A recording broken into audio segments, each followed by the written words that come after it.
How's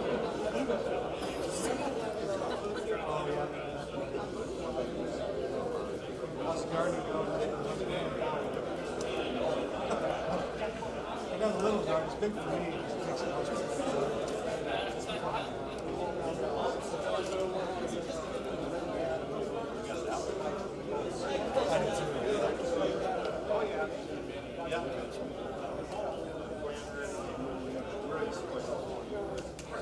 That's you guys can. That's yeah.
Yeah, we're already streaming. I got the audio.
Boy, who is missing in this book? Figures. Thumble fingers. Who is missing in this book? Jesus Christ. Figures. Thumble fingers.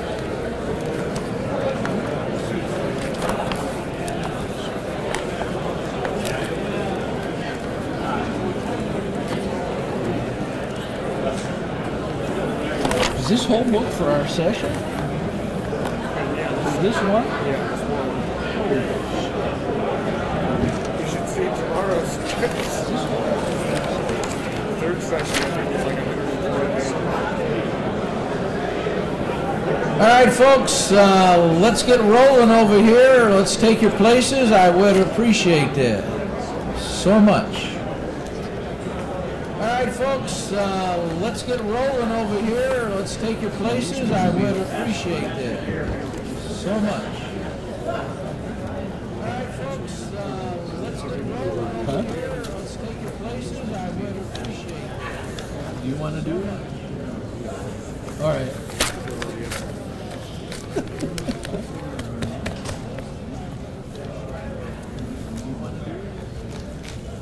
Well, I must say, you're a good audience. You take orders. Holy smokes.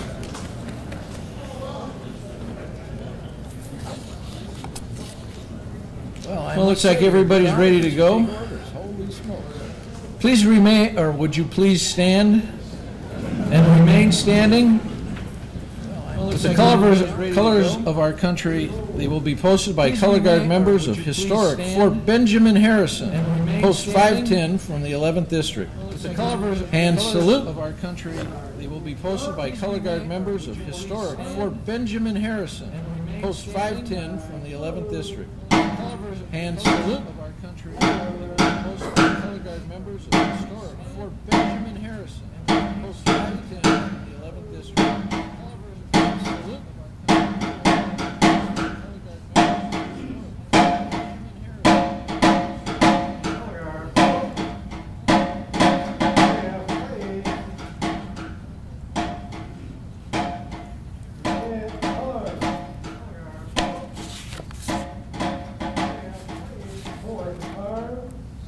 Prepare to post the color.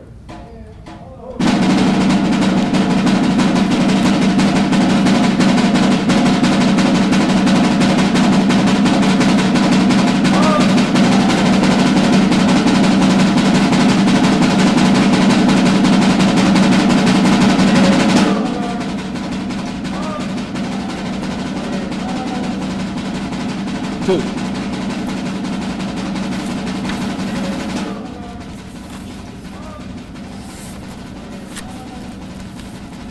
Two.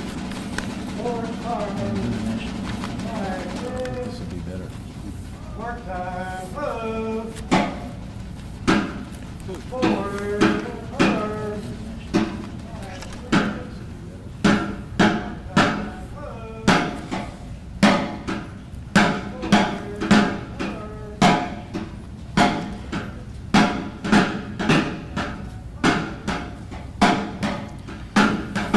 All right, how about a nice hand for Post 510?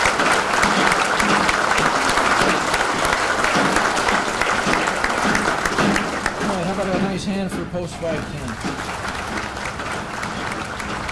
Well, while we are still standing, I would like to have Mr. Spencer Almeida. Just happens to be my nephew. Well, while we are still standing, I would like to have are you ready, sir? Spencer Almeida. This gentleman just happens to be happens to be from Ball State University, and he will sing our national anthem. Are you ready, sir?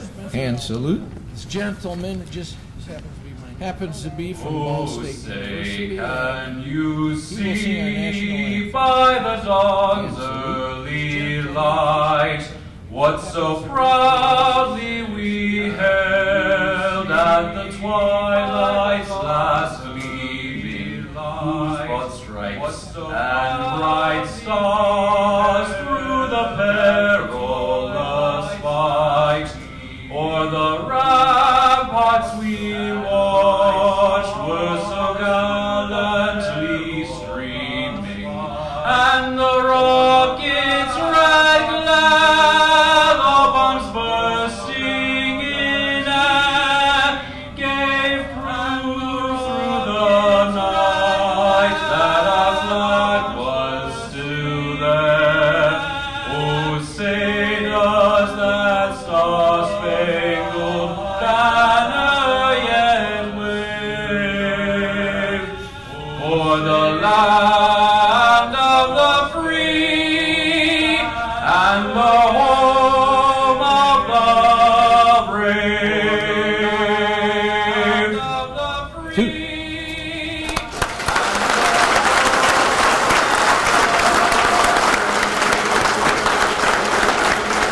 Now that's the proper way to sing that song.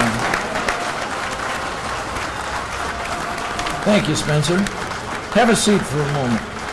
Now that's the proper way to sing that song. Thank you, Spencer. Have a seat. Now, for more than a quarter of a century, we have opened our conventions with a resolute reminder of those who went to war and never returned. They are prisoners of war. Now, for more than a quarter of a century, we have POWs and MIAs. With a resolute reminder. It doesn't matter if the prisoners or missing have been gone for decades or for days. It does not matter if they will be returned or if they can only be accounted for. Prisoners or missing have been gone for decades. We designate a POW, MIA, empty chair at all our official meetings of the American Legion as a physical symbol of the thousands of POW, MIA, empty chair at all of American POWs and MIAs as a physical symbol, still held unaccountable from all the wars of American POWs and MIAs as a physical symbol. Still accordingly at this time, and I see they're ready, I didn't see you standing there, sorry. The Department's Southern Vice Commanders will place the POW MIA flag on the empty chair. A reminder for all of us to spare no effort to secure the release of all American prisoners from captivity and repatriate those who died bravely in defense of liberty and to demand a full accounting for their missing. Let us rededicate ourselves to this vital endeavor. Please place the POW MIA flag on the empty chair. Let us rededicate ourselves to this vital endeavor. Please place the POW MIA flag on the empty chair. Let us rededicate ourselves to this vital endeavor. Please place the POW. Thank you, gentlemen. If we could have the Department Chaplain, Norris Kern, now deliver the invocation. Chaplain Kern. Thank you, gentlemen. If we could have the Department Chaplain. Shall we be in an attitude of prayer? Now deliver the invocation. Chaplain Kern. Eternal and gracious God, indeed this is a day you have made, and at our 100th convention we shall rejoice and be glad in it. Gracious God, for certainly you have blessed the American Legion family over the past 100 years to make us this fine organization that we are. We thank you for this convention. Pray your blessing upon our commander and all the staff, all the officers, and all the members of the American Legion who have made this year possible with all the good things we have supported and have done. As we gather this day and ask your blessings upon our assembly and the awards that we give, we are also mindful of the brave young men and young women across the globe, in the air, in the land, and on the sea, who serve posts to defend the freedom of the United States and the freedom of our allies around the world. We're especially mindful of those who put themselves in harm's way at this very hour. We pray for the families that keep the home fires going. We pray your blessings upon them, and we pray that someday, somehow, you would bring peace to this wonderful world that we live on. Keep our military valiant and serving, and we'll give you praise and glory. We ask these blessings in your holy name. Amen. Keep our military valiant and serving, and we'll give you praise and glory. We ask these blessings in your holy name. Thank you, Chaplain. Amen. Does a wonderful job. Well, please remain uncovered and join me in reciting the Pledge of Allegiance. Does a wonderful job. To the flag of the United States. Please remain. I pledge allegiance to the flag of the United States of America and to the republic for which it stands, one nation, under God, indivisible, liberty and justice for all. Thank you very much.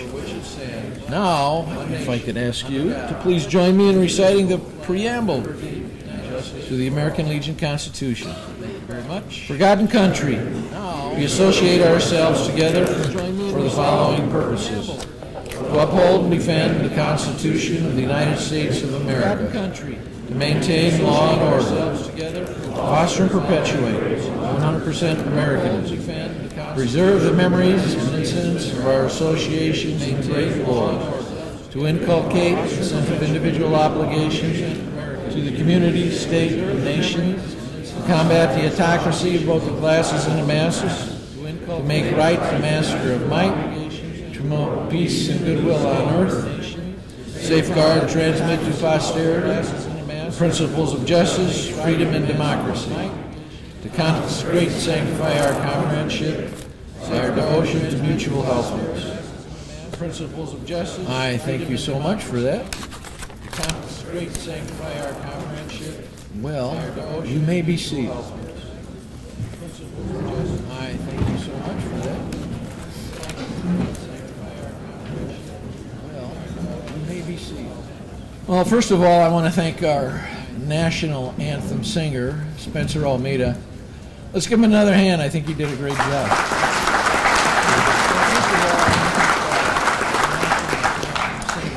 Delegates and alternates to this convention, distinguished guests, visitors, my fellow Legionnaires. I now declare this historic 100th annual convention of the American Legion, Department of Indiana, regularly convened. It's my request that all delegates and alternates attend all scheduled sessions, and that if the district commanders close the hospitality rooms during the regular scheduled sessions for this convention. And now, before we really get down to business, I think we have a very important person here. Would the governor please come forward? Mr. Holcomb. I think we have a... Please rise.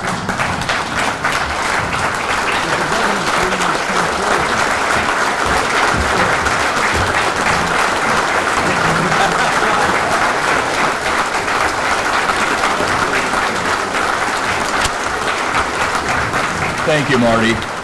Good afternoon, fellow Legionnaires. It's a real honor to stand before you and welcome you here today as your governor at your 100th annual American Legion State Convention, and on behalf of 6.6 million plus proud and patriotic and American Legion State Convention, probably most importantly appreciative Hoosiers. I just want to say it is so good to see you again.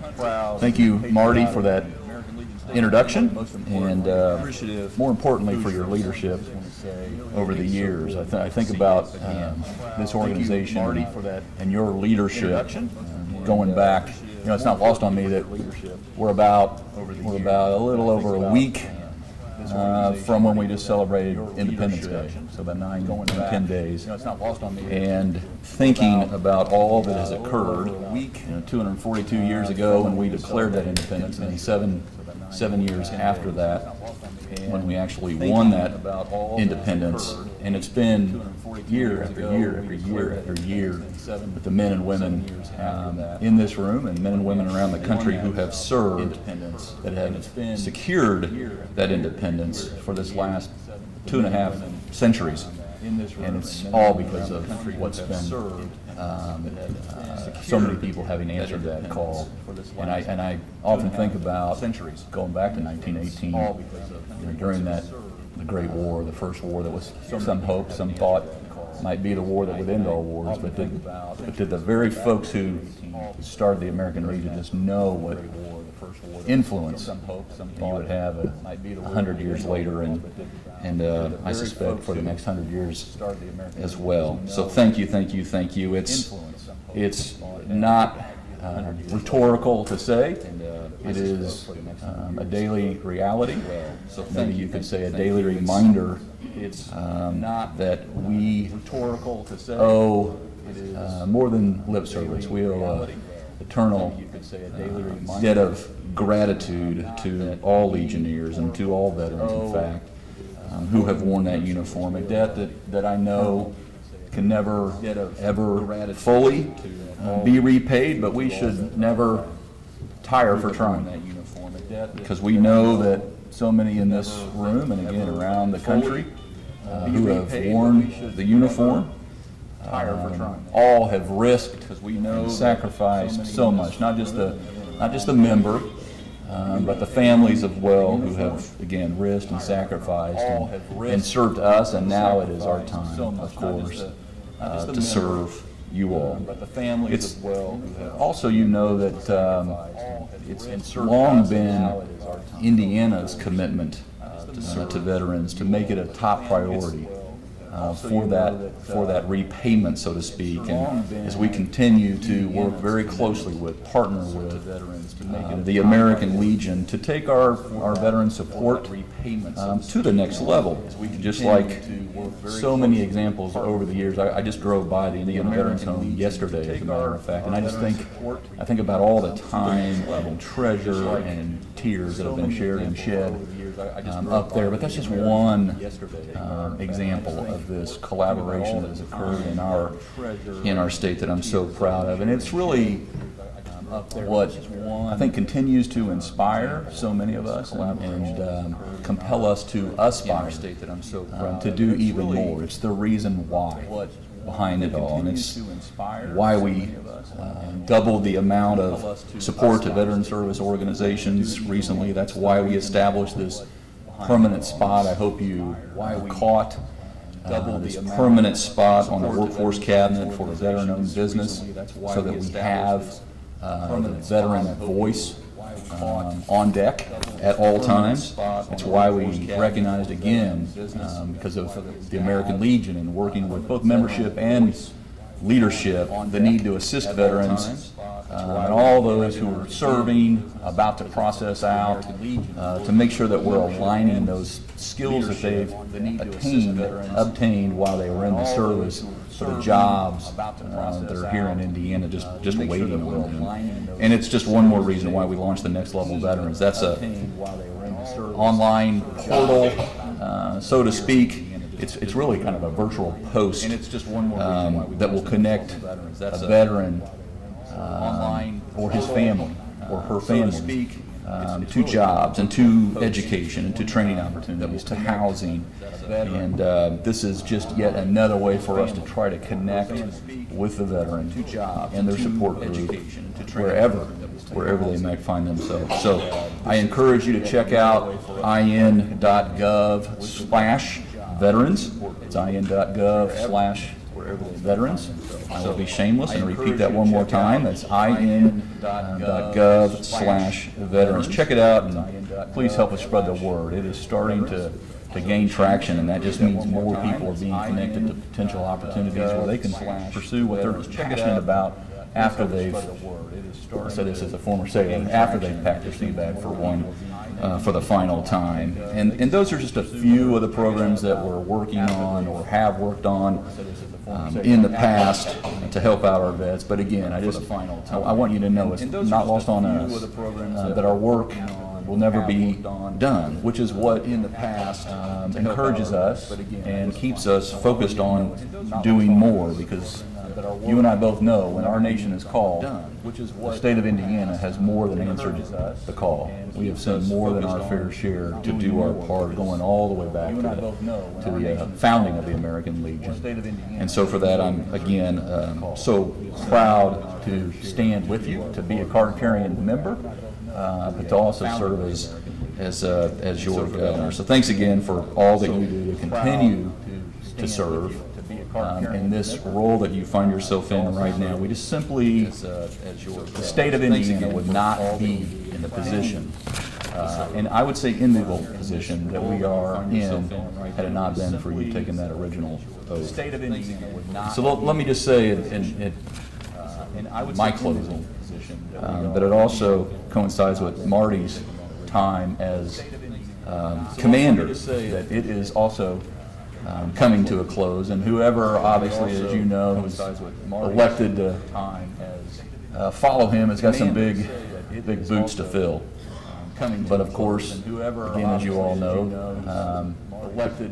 he didn't do it alone.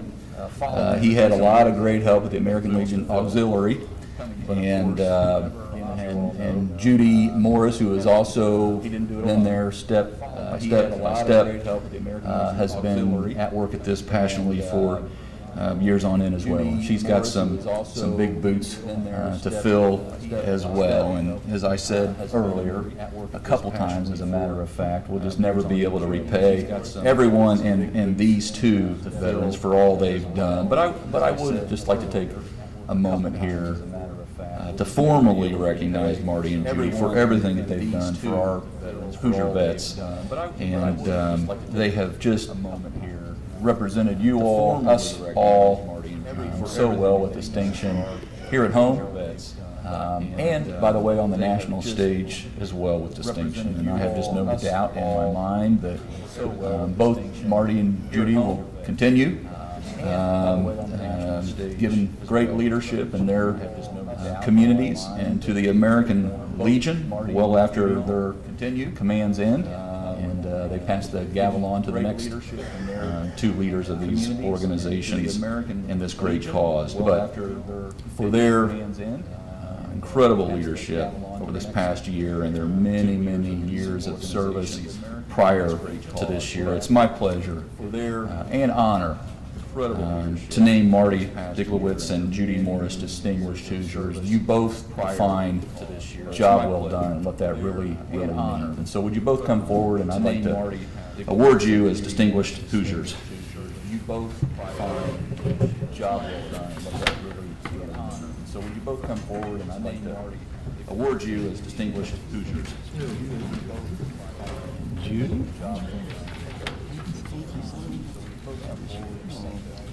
Now we're distinguished. Oh, no. You still got some time.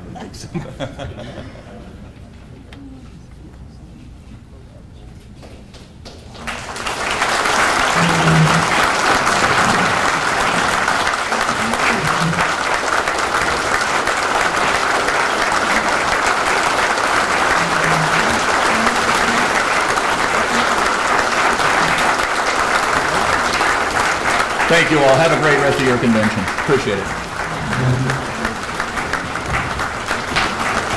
By the way, I want to just thank the governor for all his support, and he does belong to Post 510, and he's also a Navy veteran, so again, thank you.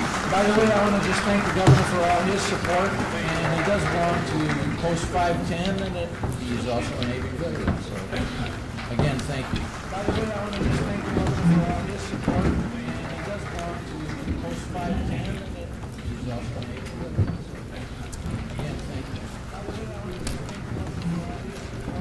Boy, we just have fun doing this. It's great. I believe we have Senator Donnelly in the House, and if he will please come forward, I would welcome him. Have fun doing this. And so will you. Thank you. Thank you very much.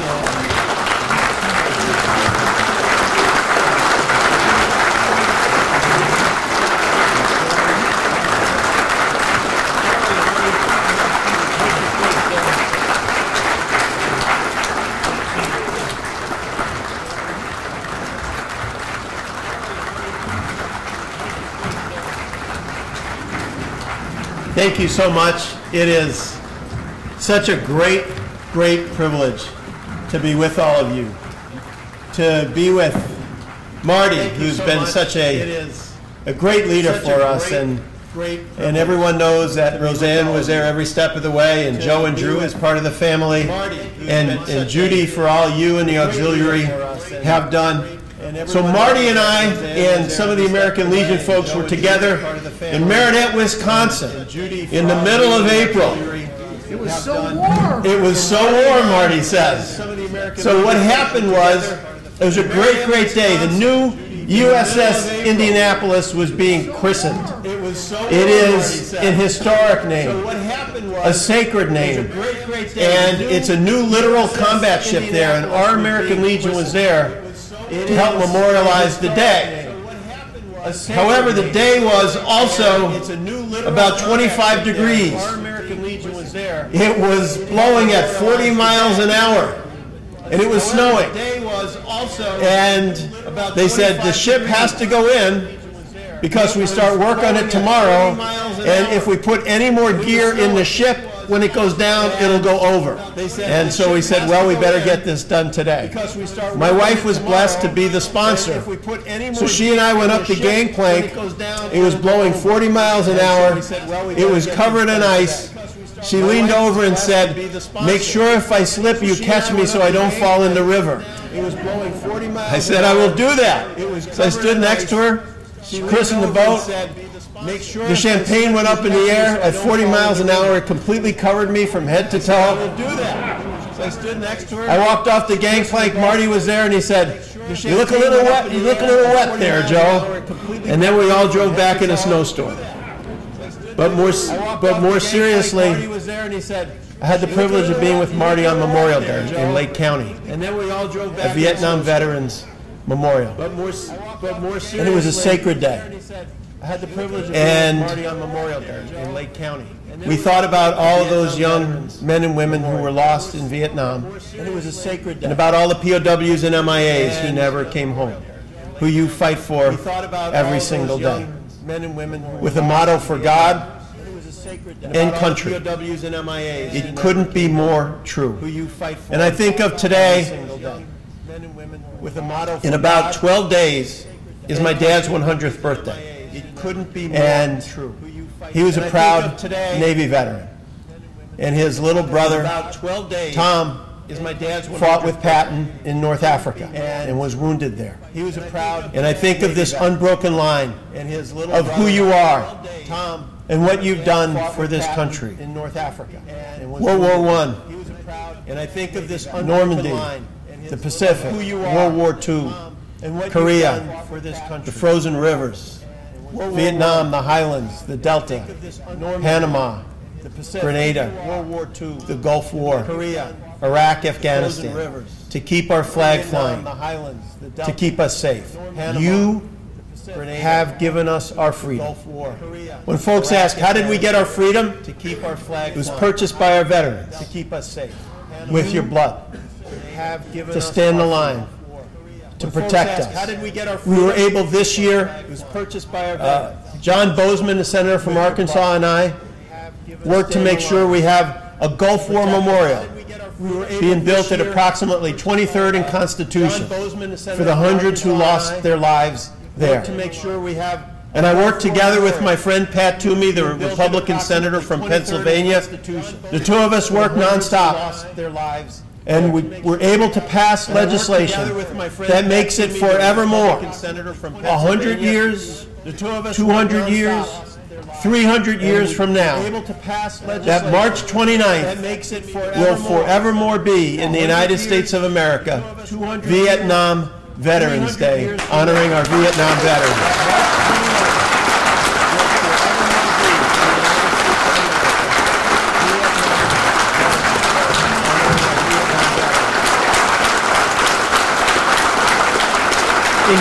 Incredible dedication,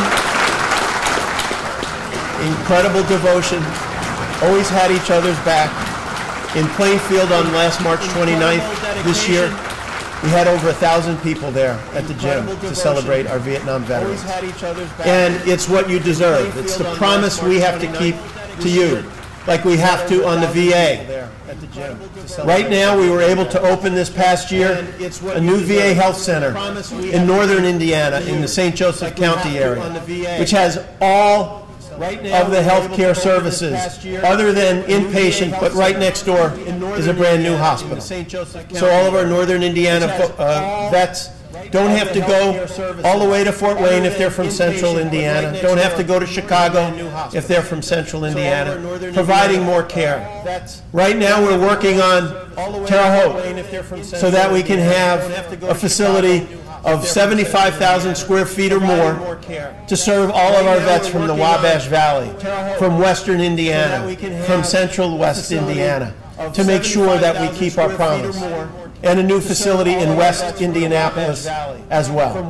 We're going to continue the drumbeat to preserve and to provide better and better care every year. And I know some of our VA folks are here and are going to be talking to you and spending time with you as well. But that's the promise.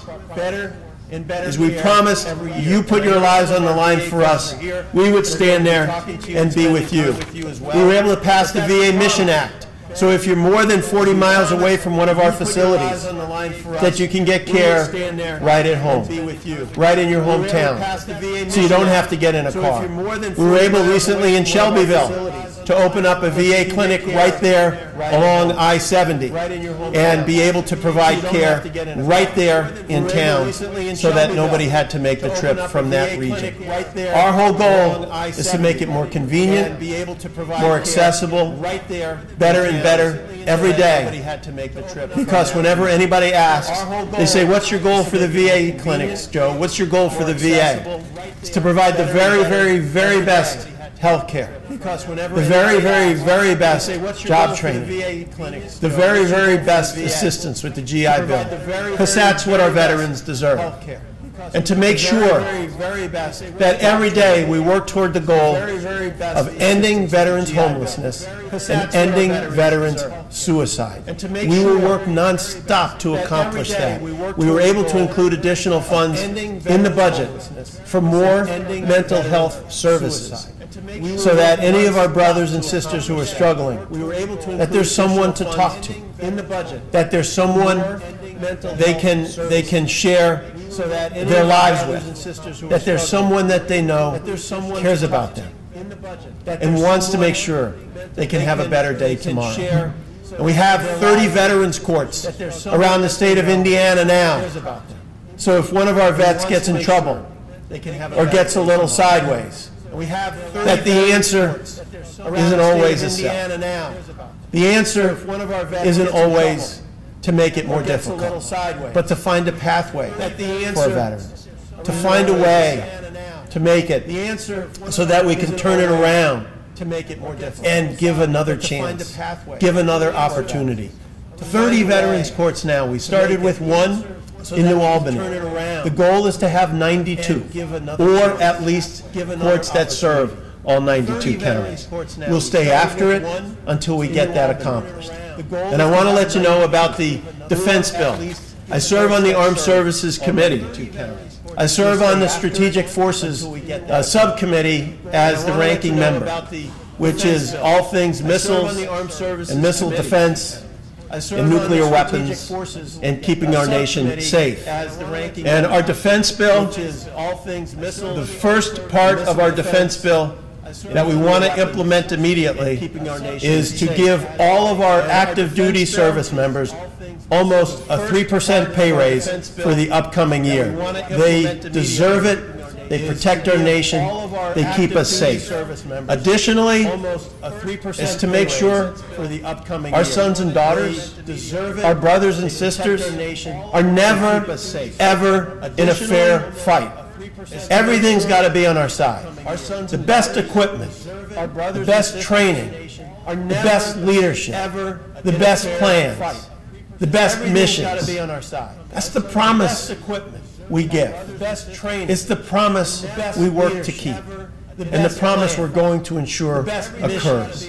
And for our own state, if you look around our state, we contribute so much. We contribute so much to our defense efforts. In Fort Wayne, we have an A-10 fighter mission. I want to let you know that fighter mission is locked in for at least the next 10 years, that they'll be there fighting on the front lines for us. When the mission is called, they go, and they do an amazing job. At Grissom, we have expansion going on, we have new hangars going up, we have new port facilities for cargo coming in. Down in Crane, it's funny, I was with a young group of people, and they said, so what does Crane do? I said, do you remember the TV show Get Smart? They said, no. I was with a young group of people. And I said, well, then I can't tell you what Crane does. I said, they do a lot of intelligence work. And they said, oh, like Tom Cruise? I said, no, a lot better than Tom Cruise. They do great intelligence work for us. They keep us safe. Here's one thing they did. Just think of this one thing, and it tells you what they're doing all around. So when our men and women were in danger from IEDs in Iraq and in Afghanistan, and so much of it was being done by cell phones, by the terrorists using their cell phones to set off the IEDs. Crane developed a system so that as those vehicles went down the road, it set up an area for a couple of miles around it that no signal could go through. They developed the technology so that not only were young men and women from Indiana safe, but from across our country. And we're so proud of what they did. And so young men and women are here today in this room. Young men and women are across the country because of the dedication of Hoosiers there. This is a dangerous world. You know that. But it's a little bit less dangerous because of our men and women who serve.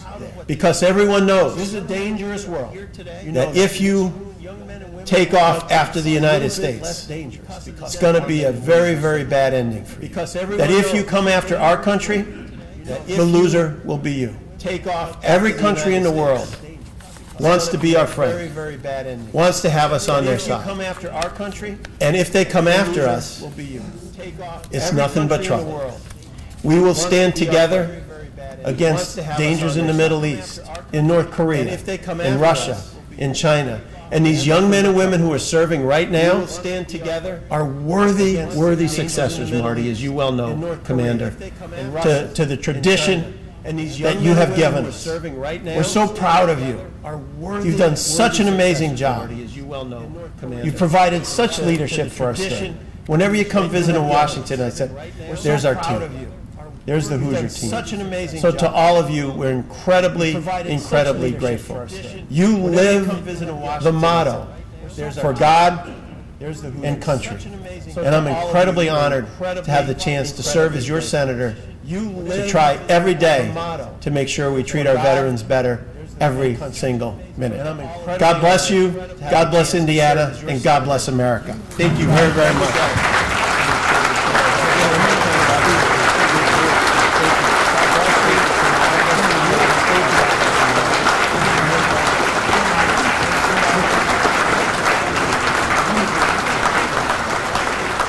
I think Joe is one of the most sincere senators that we have over here, and he's a good veterans advocate.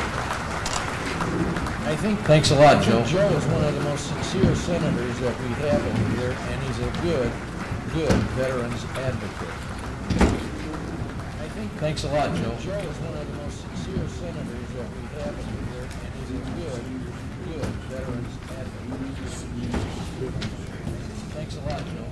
We are just shuffling around today, but we have another very prominent person, and he just happens to be from Indianapolis, the mayor, Mr. Hugson. We are just shuffling around today. Please give him a good Hoosier welcome.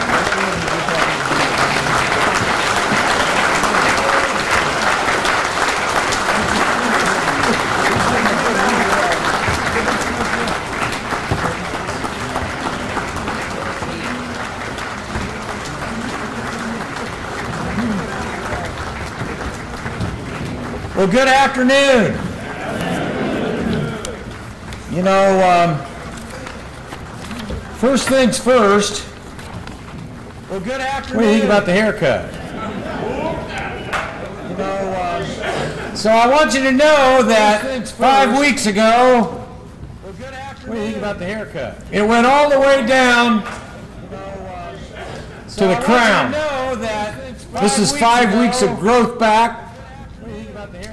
It was for a good cause, raising money for child cancer research, and they promised me that it would come back. So I'm pleased to be with you today, and I know my chain of command. We've heard from our governor, we've heard from a senator, and now the mayor's bringing up the rear. And I know my chain of command, and I was able to listen to a bit of what the governor had to say. Obviously, I heard Senator Donnelly. They've covered many topics substantively, so my job is to keep it short and sweet and officially welcome the 100th annual state convention of the American Legion back to our state capital, the city of Indianapolis, Indiana. Welcome. The 100th annual state convention of the American Legion back to our state capital. Our community is always honored when we are asked to play host for this particular occasion, for many other veterans organizations who come to Indianapolis, not only just from the state of Indiana, but from around the country. And we offer up the best welcoming hospitality that we can, and it's the least that we can do as our state capital in this great city. It's the least we can do for those who've dedicated their lives to serving our country in defense of freedom. And to this day, I know you all remain committed, the American Legion, to making a difference in our communities. I was not born in Indianapolis. I was born and raised in a little town called Rushville. Post 150. I wasn't very good, but I played a little American Legion baseball in my day. And the American Legion in Rushville was always a center point for so much of our Cub Scout pack meetings were held at the American Legion. When I came of age, I enjoyed a cold beverage or two at the American Legion. When I came of age, and now I'm honored to be with this great organization as you celebrate a century. For that time, I'm honored to be. The American Legion has been uplifting the lives of residents in so many incredible ways. You've provided opportunities for young men and young women, like those that I grew up with in Rushville, Indiana, like those young men and young women who now grow up in Indianapolis. You've provided scholarships for our young people to pursue education so that they too may one day achieve the American dream. Scholarships for our young people. And you know we live in difficult times, as the governor and senator alluded to. One day achieve the American dream. Sometimes, and for many families, that dream, that American dream, may be elusive, more elusive than perhaps it's been before. But I know we can count on the American Legion to uplift those lives, to help us in our cities and in our towns with the challenges that the residents of Indiana face.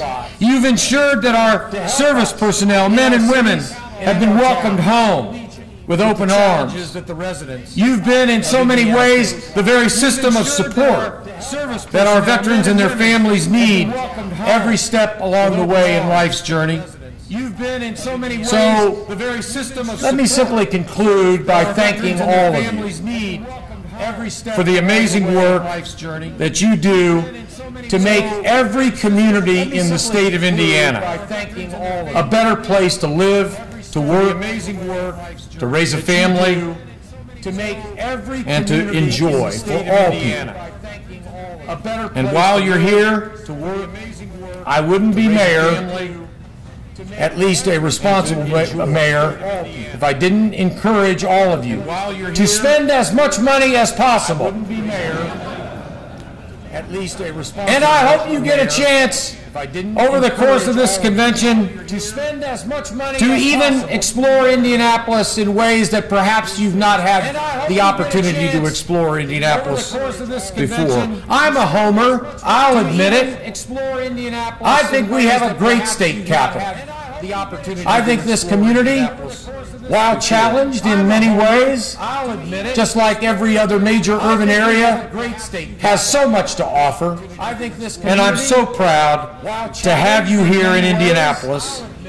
It is a sincere honor for our city to ensure that you enjoy your convention here in this centennial year. For you have offered us so much. As I said a moment or two ago, it is the least that we can do. My grandfather, as I said a moment or two ago, George Hogsett, it is the least, was U.S. Army. He fought in World War I. George Hogsett, he called it, was U.S. Army, the Great War. He fought in World War I. My father, Richard Hogsett, the Great War, was U.S. Navy. My father, he fought in World War II. He called it the Big One. He fought in World War II. I'm honored to be with the American Legion today, the Big One, for all servicemen and servicewomen who have made the lives of the residents of our great state and of this city possible. For all servicemen, the blanket of freedom who have made that you have provided for us to carry on and take advantage of. The blanket of freedom. And so it is in that spirit that I welcome you to our city, to our state capital, and take advantage of. The blanket of freedom. And so with great blessing that I welcome you to our city, with great blessing for each and every one of you and your families. May God bless Indianapolis. May God bless this great state, the state of Indiana. and may God forever bless Indianapolis, the United States this great of America.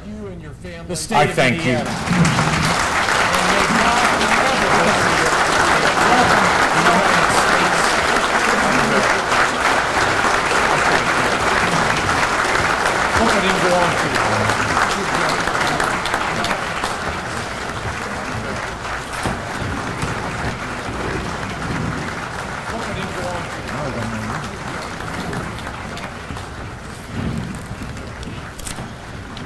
All right, now it's my time for a change. It's a distinct honor to present my partner in crime over here. All right, now it's my time. But we'll never tell. For a change. She does a great job with leadership for the auxiliary and did a great job all year, especially in our travels. Ladies and gentlemen, join me in a warm welcome from Madam Auxiliary President Judy Morris. Especially in our travels. Ladies and gentlemen, join me in a warm welcome from Madam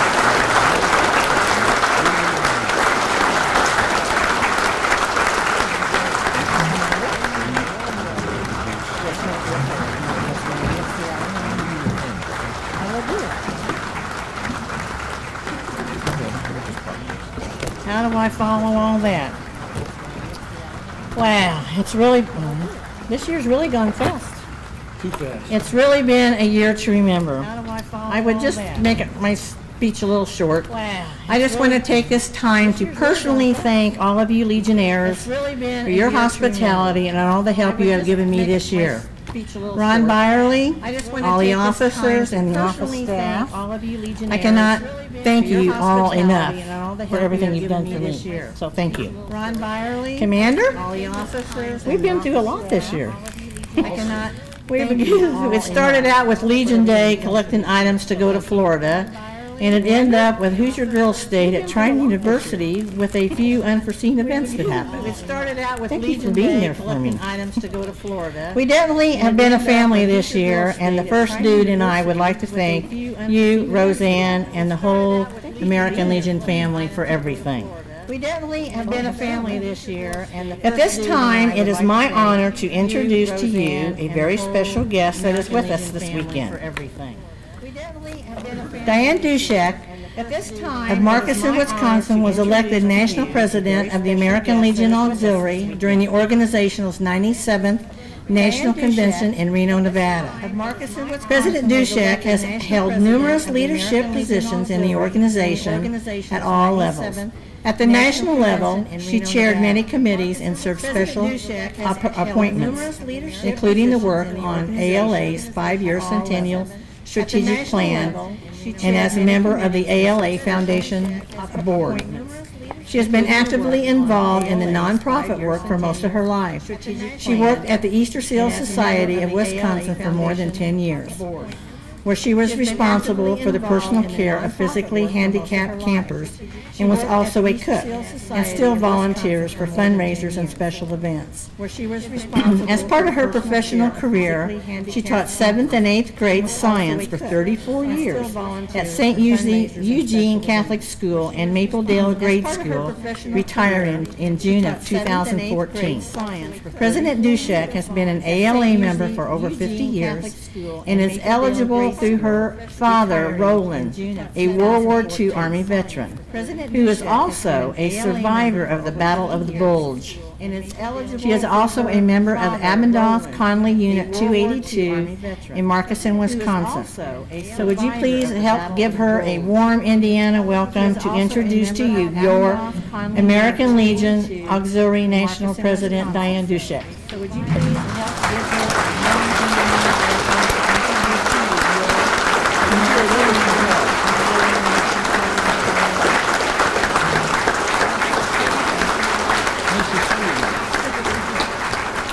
It's a pleasure to meet you again. We've been crossing roads all throughout the nation. It's a pleasure to meet Commander Marty, Legionnaires, and guests, it has been a great honor to serve as the National President of the American Legion Auxiliary. I've had an amazing year. And as part of what I've been doing, I have been in so many VA facilities, the medical centers, veterans homes, and also homes for homeless veterans, the transitional housing. One thing that I've noticed there is how happy our veterans are and how satisfied they are with everything that's going on. As I see the veterans that are in the VA hospitals, one thing that I've noticed, they're being well taken care of by the nursing staff and by their doctors. I have nothing to lose by going up to a veteran and saying, how is your care here? How are the doctors? Or the nurses doing everything for you? And all I've been getting is positive results every time I do that. I can also say that the veterans who are living in the domiciliaries, they know when to come to the special offices that are set up for the Legion family and get the fresh bakery. They know when to show up and get clean socks, when to get a new shirt, and when they can get deodorant and soap. And they know all of our volunteers by name, and our volunteers know the veterans by name. And I think that's an amazing thing there. It makes the veterans feel really at home. As I go into the veterans' homes, veterans' homes now are looking more like miniature apartments as opposed to the kind of nursing home that your grandmother and my grandmother were in. You know, the kind where you walk in the front doors and you can smell that it's a nursing home right away. That doesn't happen anymore, and our veterans who are in there are happy. It's more like living in little communities all under one roof. And the other place is transitional housing where we've had homeless veterans. And again, we're taking really good care of them. The veterans realize that when they go into these areas for homeless veterans, they're actually finally getting an opportunity to pull lives back together again, to start being good members of society, to get a job, to get more education, to figure out how they can give back to a community. And all of that is because of the American Legion family working together. So to all of you, I want to say thank you very much for everything that you've done for the veterans, the military, and their families. Thank you for making the communities better places to live.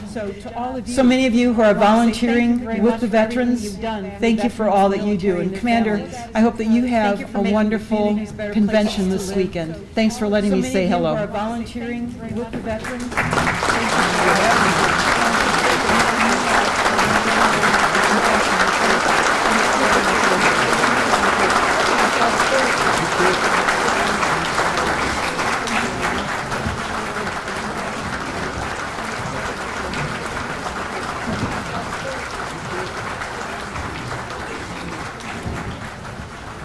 Well, it was a distinct honor having the national president here, and I'm glad President Judy brought her. Thank you. Well, it was a... I know you're busy, so you can leave. That's fine. You know, in addition to having a strong auxiliary, we in the Department of Indiana also enjoy the support of a large detachment of the Sons of the American Legion. In fact, they finished this year with an all-time high in membership. Also enjoy the support of a large... I'm not sure. Oh, yeah, he's here. Okay. In fact, you can't miss him. He's about 3 times the size of me. I'm not sure. Oh, yeah, he's here. But that's okay. We are privileged to have an outstanding SAL leader this year. Please join me in welcoming the 2017-2018 Detachment Commander, Dewey Long, for some brief remarks and introduction of his officers.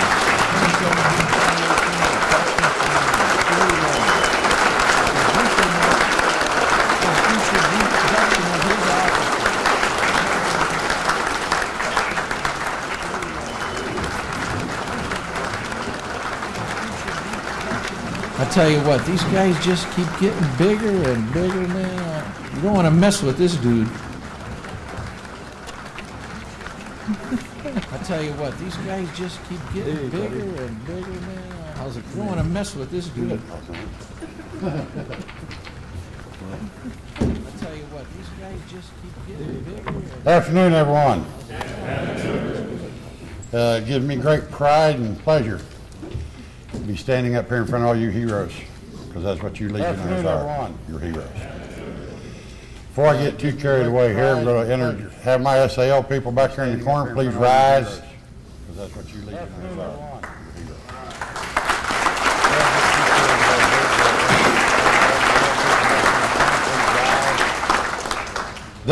Those guys helped me get through a good year. matter of fact, it was a great year. I gave my membership person a simple duty to do, project, whatever you want to call it. Matter of fact, it was a great year. I said, get me 38,234 cards next year closing book. That would beat the all-time record by one. He wouldn't listen. He gave me 38,503. So Dennis, thank you.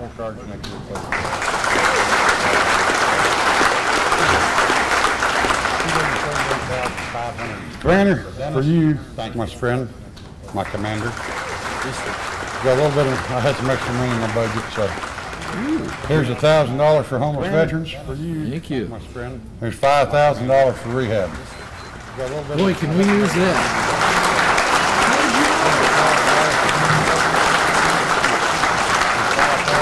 It's been an honor to work with Commander Marty all year. I mean, like we started out, we had a party. It was definitely a good party year.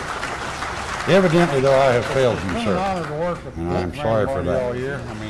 Because evidently, your three politicians didn't know a daggone thing about the SAL. Just saying. I was wondering if you were going to notice it. Well, the guys held me back so I wouldn't charge the stage. But congratulations on your award. Like I said, it's been a fun year. It'll be a year I'll always remember. Same here. Thank you for letting me be a part of it. Me too. Thank congratulations you. On your award. Like I said, it's been a fun year.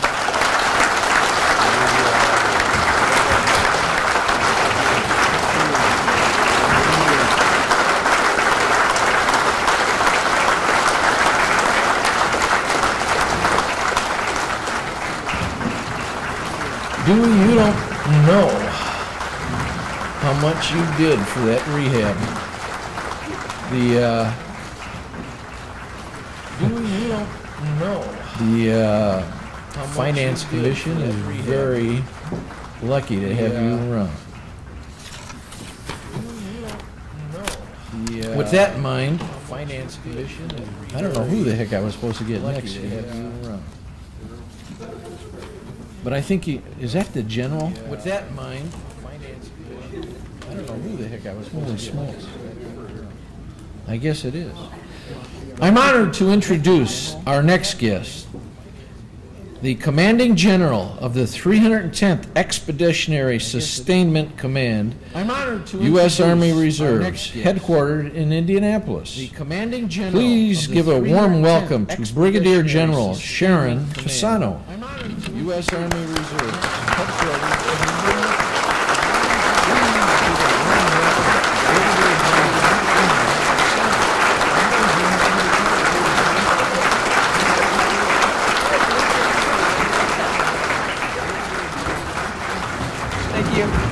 Good afternoon, fellow Legionnaires. I am a member of Post 490, located in South Houston. I am from the state of Texas, sort of. I'm back in my home state of Indiana here at the 310th ESC. I went to high school and college, came out of the ROTC program at IUPUI, so I'm very happy to be back in the state of Indiana. Although I might have a different opinion around middle to late January, but we'll see. But I want to thank the American Legion for the opportunity to speak to you here today on this momentous occasion. It's 100 years of service and support, and that demonstrates commitment that is worthy of recognition. The American Legion has been an important institution to the United States and to its military for the past 100 years, and they'll continue that tradition in going on into the future. You have supported what it truly means to be an American, and you strive to provide the best support and service to veterans and their families. You have demonstrated a dedication to the American way of life and proven successful in instilling individual obligation into the community and into the country. Today we face threats from our enemies in all the domains that we're in. As long as we have servicemen and women who are willing to face these enemies with the same courage and commitment as all of you have shown before them, our enemies will not survive. Our military needs to know that they have the support and care of those that they protect back home. The American Legion plays a pivotal part in this support. You provide the necessary assistance to service members when they're in need, and you advocate for those needs in Congress.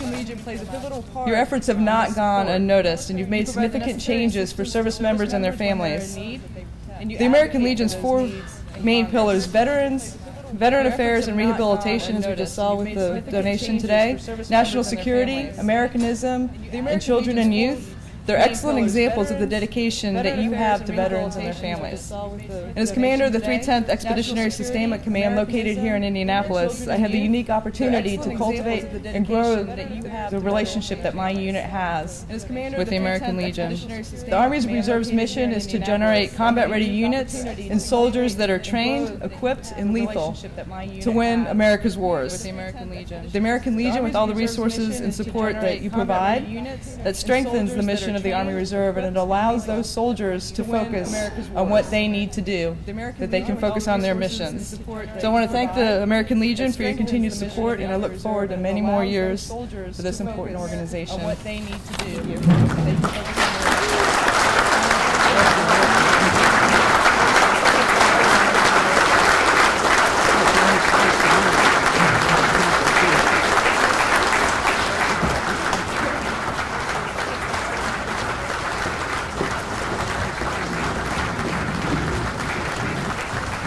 I think the last time I saw a general, he threw me out of his yard back when I was in Fort Eustis, Virginia. He says, "What are you doing in my yard?" And I said, "No, I missed stepped someplace over here, and I got the hell out of there quick." He says, "What are you doing in my yard?" And I said, "No." Well, I want to thank you for your leadership, General. And next one up, we have another general here.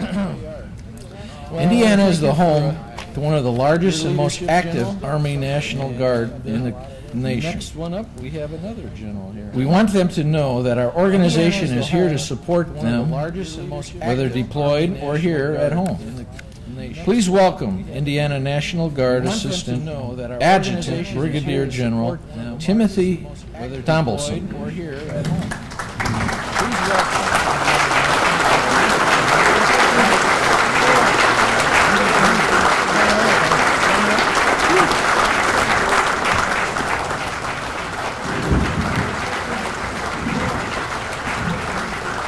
Good afternoon. Thank you. On behalf of Major General Courtney P. Carr, the Adjutant General of Indiana, who would dearly like to spend some time with you today, has another engagement. I'm Brigadier General Tim Tomlinson, and I am the Assistant Adjutant General for Army Operations in the Indiana National Guard.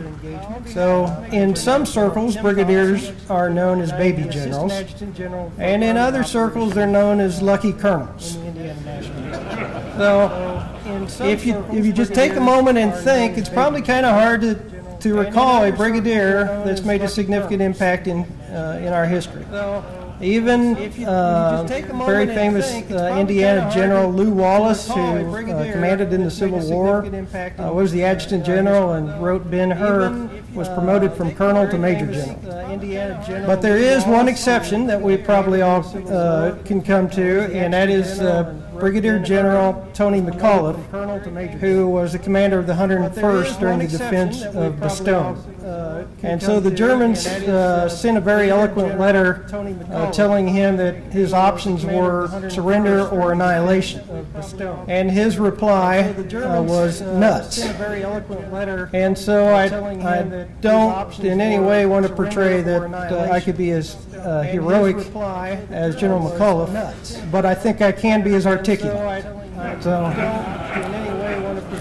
we'll see how this goes. Okay. So everybody in attendance today knows that Indiana is a patriotic state. We know that we have a great deal of service.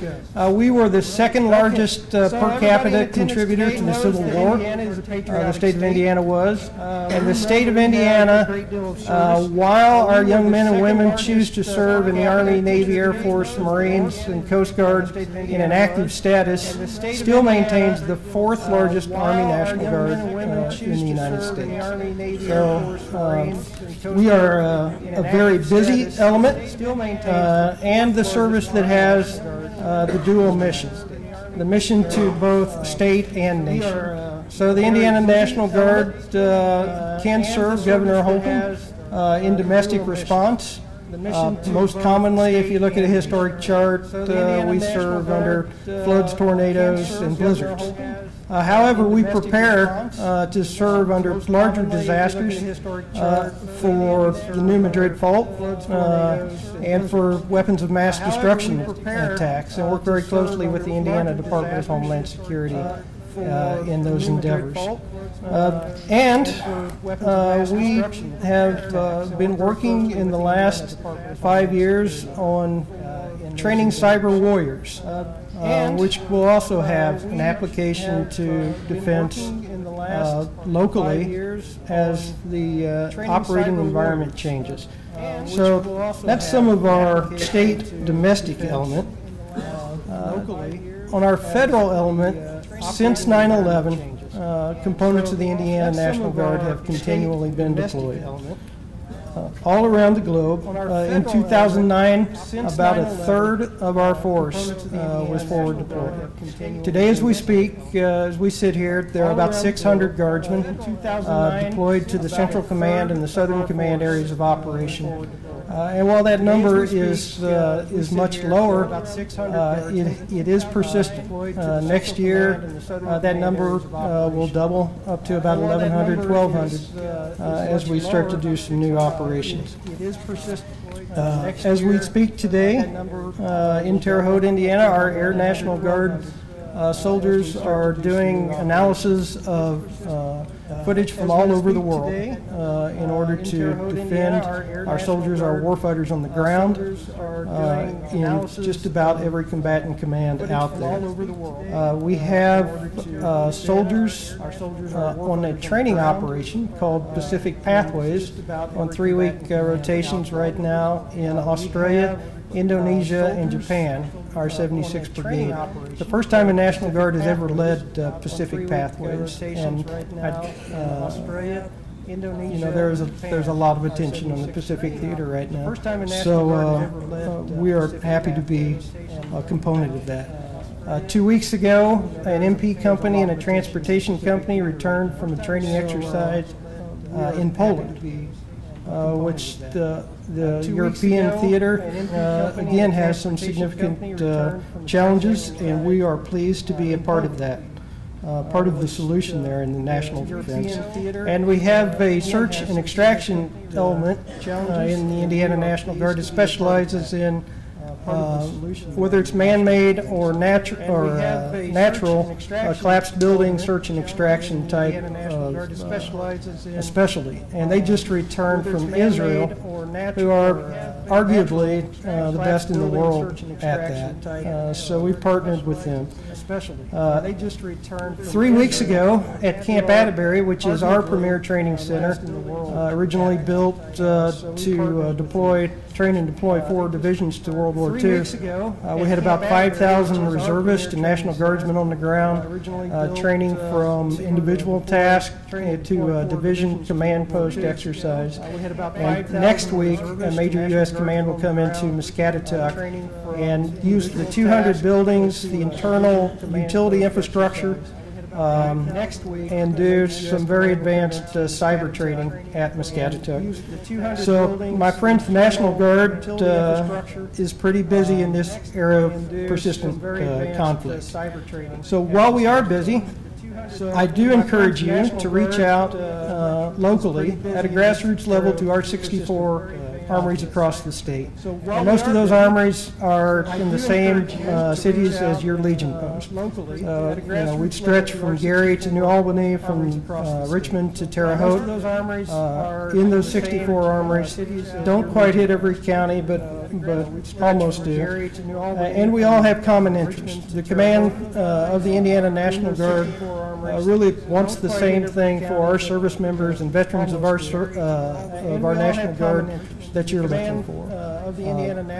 Assistance in financial stability, assistance in working bureaucratic issues, family assistance, camaraderie, and places that veterans and service members can go and discuss things with each other. So we really are linked in objectives. I'm sure there are some members out here. In fact, I see some members of the National Guard. We really are linked and I'm happy to see some friendly faces out there. So we, the Indiana National Guard, your Hoosier neighbors, appreciate your service, both while you were in uniform and in your capacity as Legionnaires. We, the Indiana National Guard, I thank you for your time today for God and country. Both while you were in uniform.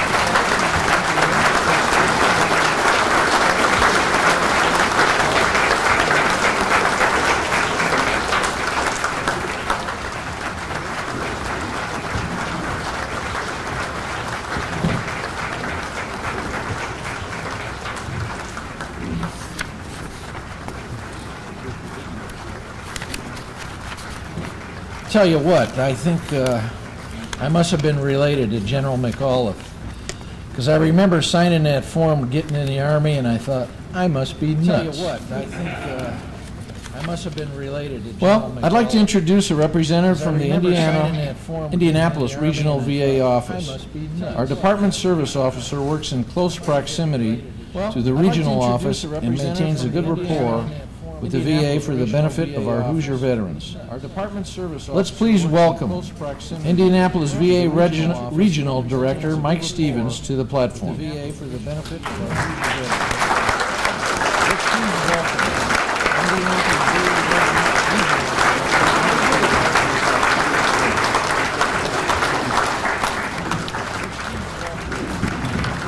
Good afternoon, everyone.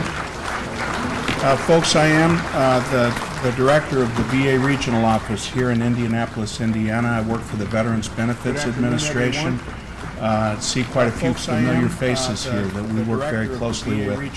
Folks, on behalf of our 550 employees and over 22,000 employees in the agency, Veterans Benefits Agency, I extend greetings and also a heartfelt thanks for the opportunity to be here. We thank you all for your service and for what you do to help your fellow veterans.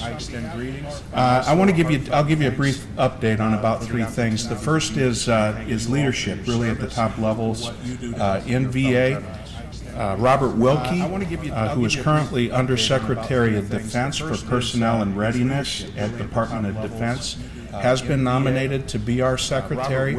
Our former Secretary Shulkin is no longer at the helm. Nominated Secretary Wilkie is going through the confirmation process with the Senate at this time. In the meantime, folks, a guy named Peter O'Rourke, who was the Chief of Staff, is at the helm. Robert Wilkie has a long career in the military, also in the civilian government and the private sector. I want to report out on leadership with the Veterans Benefits Administration. We've been without really a full-time or confirmed Undersecretary for more than 3 years. I'm very happy to report that on April 26th of this year, Dr. Paul Lawrence was confirmed by the Senate as our Undersecretary. Dr. Lawrence was previously Vice President at Kaiser & Associates. They're a management consulting firm. He's also was a captain in the United States Army and a graduate of Army's Airborne School. So, although I've not had much time or had a chance to meet him yet, I can tell you that I already feel his presence and respect the direction he's taking us. So I think we'll have some good things there. Folks, the two VBA items that I really want to mention. Number one, backlog. When you think of Veterans Benefits Administration, unfortunately, you might think of backlog. Folks, in the past, that was a backlog of our original and reopened rating claims. Veterans that are waiting for an initial or a new decision on their rating claims. I'm really happy and proud to report that on average, folks are waiting about 90 days for one of those decisions right now, which is the lowest that I've seen in my 27-year career with VBA. We still have a backlog. When we talk about backlog now, we talk about appeals.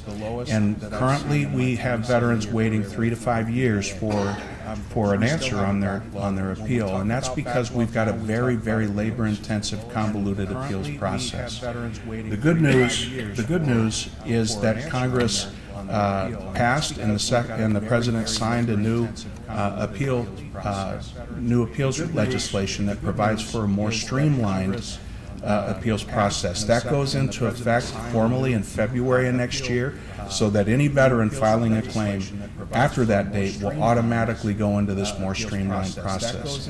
Folks, between now and then, veterans have an opportunity to elect or opt in to this new process. We can't force it because veterans filed an appeal under law that was previously in effect.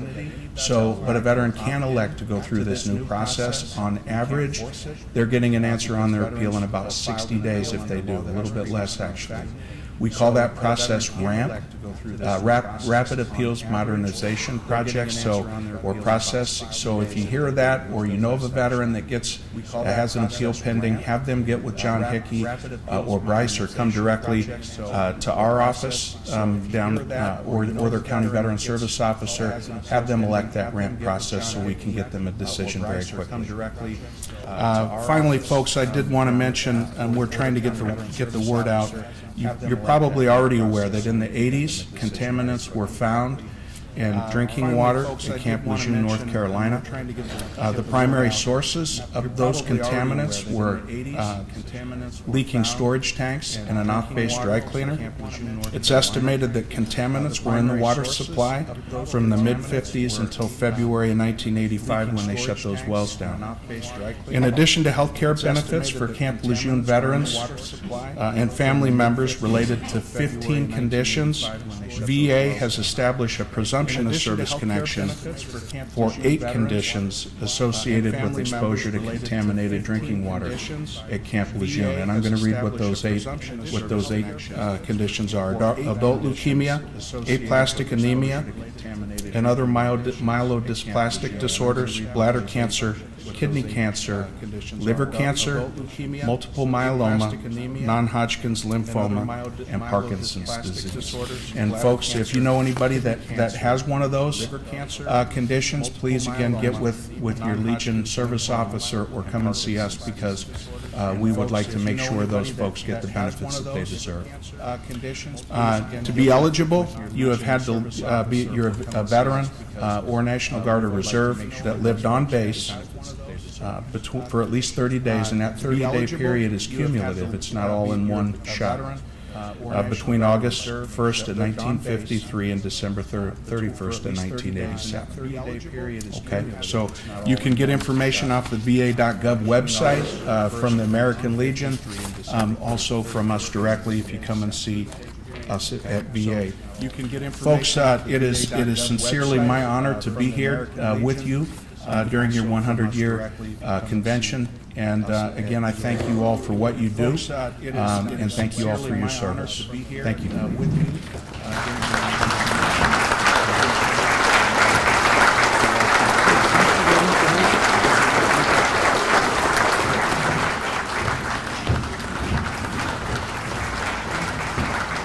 Well, that was some interesting information. I want to thank Mr. Stevens. We certainly want to thank all the folks at the regional office for your hard work for the Hoosier veterans. Well, that was some interesting information. I want to thank Mr. Stevens. We certainly want to thank all the folks at the regional office for your hard work for the Hoosier veterans. Well, that was some interesting. Next, I'd like to introduce another very important person from the Veterans Affairs, the Ohio, Indiana, Michigan VA Network Director, Mr. Robert McDivitt. Another very important person from the Veterans Affairs.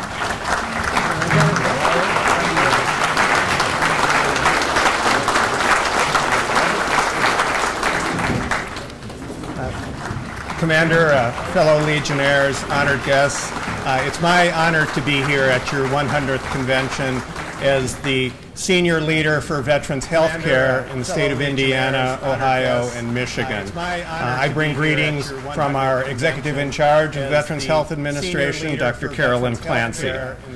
You heard from Senator Donnelly, and I want to echo his themes. VA wants to partner with veterans to provide the very best, most comprehensive care to promote health and wellness for the 109,000 Hoosier veterans we have the privilege of serving every year. We're rolling out a new program called Whole Health, which focuses on the need of veterans, the needs of patients. Certainly we want to manage your blood pressure and your hemoglobin A1C, But we want to do that so you can achieve the life goals that you want, whether that be to run a marathon or to walk with your grandchildren on the beach. We want you to choose VA for the care we provide in the 5 medical centers that serve Indiana veterans: in Indianapolis, Marion, Fort Wayne, Dayton, and Cincinnati in Ohio. We want to partner with you in the community care that we provide. You heard from the Senator, the Mission Act has just been passed, which will revitalize community care, create new community partnerships for veterans, and allow us to provide more comprehensive, high-quality care closer to where veterans live.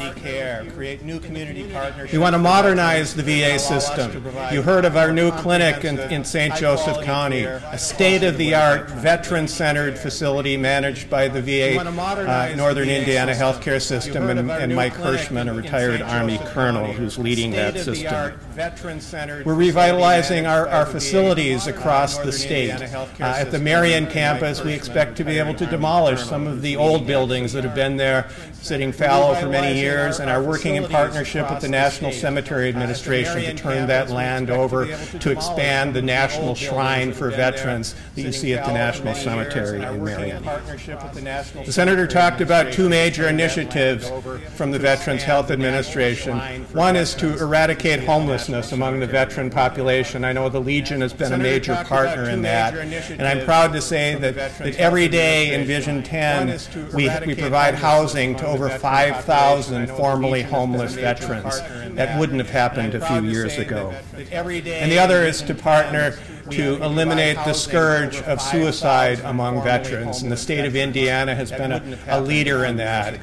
Jim Brown from the Indiana Department of Veterans Affairs, you'll hear from Jim tomorrow, has worked closely with us, with VA Mental Health Services, with VA Community Outreach Services, partnerships. Yesterday we did a call with gun shop owners from across the state to talk about what we could do in terms of legal means prevention, working with gun shop owners.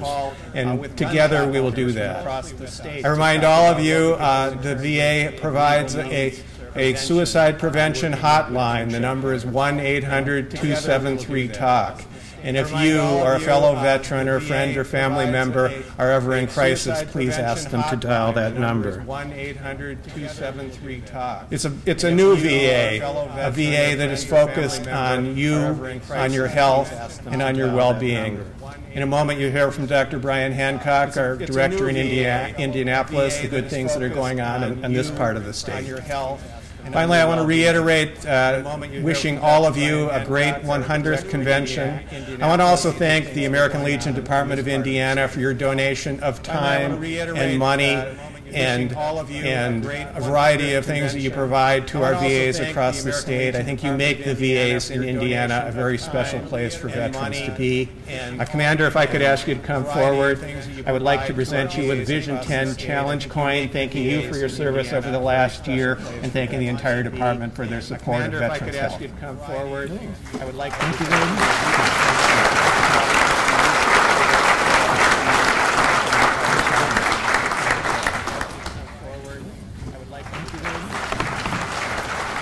I'll tell you what, that VA, it's not the hospital, it's the smaller version in St. Joe County. That's such a brand new facility. It is really nice. If you guys get a chance, go and check it out. Again, Mr. McDavid, thank you for your words. We in American Legion strongly believe that the Department of Veterans Affairs is a system worth saving, and work hand in hand in Indiana to provide veterans benefits, guidance, and representation to the VA. Again, thank you very much for your words of encouragement. In Indiana to provide veterans benefits, guidance, and representation to the VA. Again, thank you very much for your words of encouragement. In Indiana to provide veterans. At this point, I'd like to introduce. Oh, okay. At this point, I'd like to introduce Mr. Hancock. Oh, I got it. At this point, too many scratch-offs on this sheet of paper. I can't read. The next VA representative to bring greetings to our 100 annual department convention is Dr. Brian Hancock, Director of the Rodebush VA Medical Center in Indianapolis. Let's give him a warm welcome.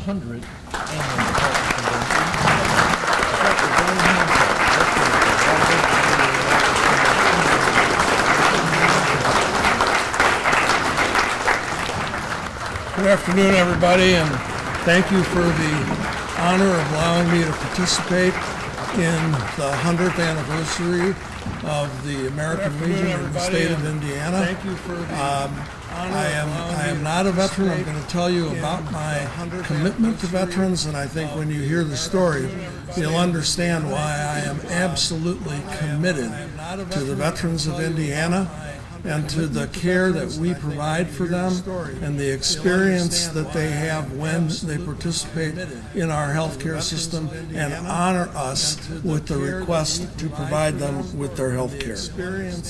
I am not a long-time VA employee. I have been in the VA just under 10 years, and 10 years ago I got a call from a search firm, and they asked me if I wanted an executive level position, and I said yes, I would be interested in that.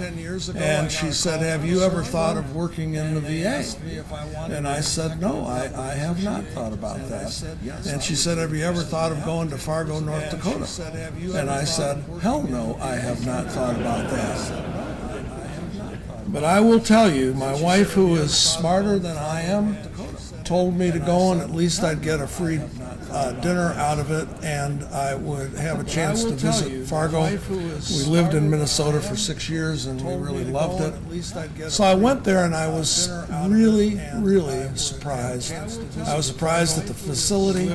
I was surprised at the veterans and their stories. I was surprised at the commitment of the staff. And when I left that interview, I had it in my mind that if I was offered that job in Fargo, I would take it. And I was offered the job. I did take it. It was one of the best decisions that I ever made. I also learned how to dress very, very warmly in the winter.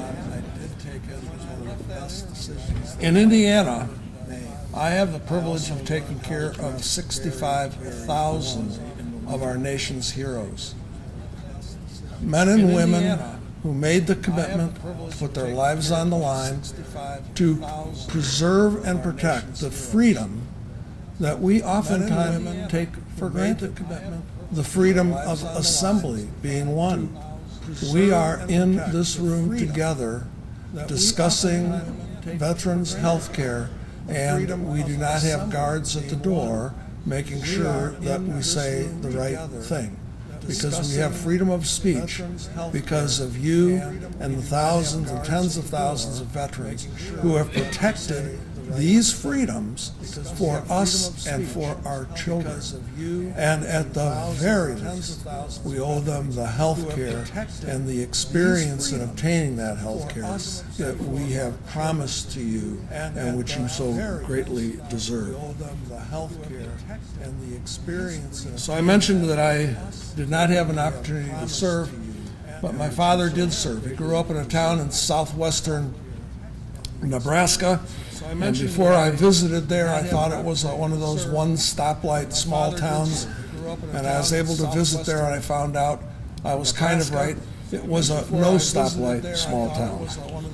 And he realized that if he was going to do anything with his life, he had to get out of that town. And he thought he would join the Navy. So he joined the Navy. He went to the Great Lakes Naval Training Center, now the Great Lakes Naval Training Command, and apparently, according to him, did well enough on some of his studies that he is able to select the area that he would be assigned to, not geographically, but area of specialty. And he noticed that the guys that worked in the hospital corps got to sleep in hospital beds, and the other schmoes were sleeping in hammocks. So he immediately decided that being a hospitalman was much better than being in a hammock. So he got assigned to Bremerton Hospital in Washington State, and shortly thereafter got a set of orders, said proceed with all possible speed. to Pearl Harbor territory of Hawaii. Now, at that time, Pearl Harbor didn't look anything like it looks like today. Waikiki didn't look anything like it looks like today. And he didn't really know where it was. So he had to get out a map, ended up getting on a ship and going out there. We have since attended 5 of the reunions for the Pearl Harbor survivors. And my dad died 2 years ago, one of the last 4 Pearl Harbor survivors in the state of Illinois. Now, the interesting thing to me is that for somebody who experienced that day, who saw his friends killed by strafing Japanese fighter pilots, he didn't say anything to me about it for about 60 years. And he started off as only some of our World War II veterans have started off, with unbelievable humility. He said it was great duty until that day. And I asked him if he had anything like pictures or anything. And he said, oh yeah, I got a lot of pictures. And I said, well, could I see them? Yeah, sure. So he goes in the back, gets out the scrapbook, out come the pictures. Now, I am looking for pictures of the harbor with the battleships and all this kind of stuff, and I don't get that. I get a picture of my dad putting something on a truck, and I get a picture of my dad taking something off a truck. So I said, Dad, where's the pictures of the Arizona? Where's West Virginia? Where's the subpens? Where's the Pennsylvania in dry dock, Dad? And he goes, oh God, he says, since we were really concerned about sabotage, they found you with a camera. They'd shoot you and then ask you what you were doing with the camera. Okay, and I said, well, what's this thing with the truck and the box? Oh, he says, yeah. He says, that's before the attack. This one is me putting the beer on the truck, and this one is me putting the beer off the truck. So I figured between that and the hospital beds and having a guardian angel, he did pretty well. But what I want every one of my staff to do is to treat each one of our veterans the way I would treat my father, the way they would treat their father. And if you can't pass that test, you're not meeting my standard. And we will adhere to that standard, because we owe it to you. Mr. McDivitt mentioned that the VA is changing. It's changing in a way that I not only support and endorse, but enthusiastically champion. And I remind my staff that we are there for one reason and one reason only. We are there to honor and care for our nation's heroes, our nation's veterans. And we use that regularly. When we make major decisions, the one question that I always have in my mind is, yeah, I'm a director, so I need to know what it costs, and that's fine. Is this the right thing to do for our veterans? And if it is, then we will proceed.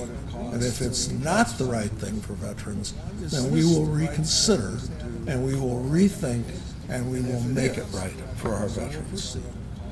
We have taken the step of merging our clinics and healthcare facilities into a new brand, which does not change the name or the intention of Richard Raudebush and his memory, but it reflects our mission with Northern Indiana VA Medical System of Veterans Health Indiana. We provide health care with our sister facility to the veterans of the state of Indiana, and we're damn proud to do it. I talked a little bit about our health care partners, and you met many of them today. Senator Donnelly, Mayor Hodstad, our governor, and our National Guard, and all of you join us in partnership in helping veterans.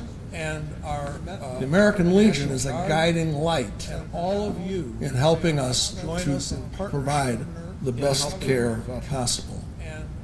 Lieutenant Teddy Roosevelt suggested in 1919 that we form an American Legion, and since that time you have contributed time, talent, money, influence, and respect to the cause of caring for veterans.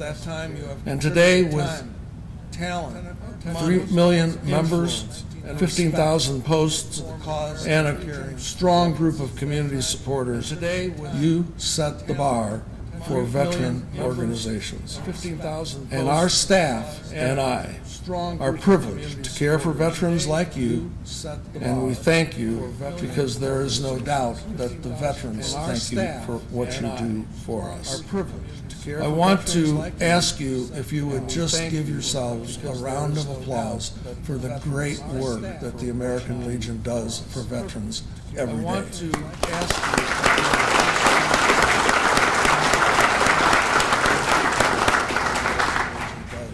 So when we say that the VA is changing, not only is it changing in its culture, but we are changing in our physical locations as well. And this is very exciting, so I just want to take a minute to talk to you a little bit about some of the future plans for the next 3 to 5 years and what we're going to do. Because we have the support of our senators, the great support of our congressmen, the great support of our state legislature and our governor, we have embarked on several very significant construction projects, primarily for the purpose of taking veterans' health care to the veteran, closer to their home, closer to where they live. We will maintain a critical tertiary care health care facility in downtown Indianapolis. And thanks to our close association with the Indiana University School of Medicine, we have the best tools, the best equipment, skilled physicians and teachers, and a superb medical support community. Every day, veterans make the trip across the 10th Street Bridge or up 10th Street from the east. And you know what?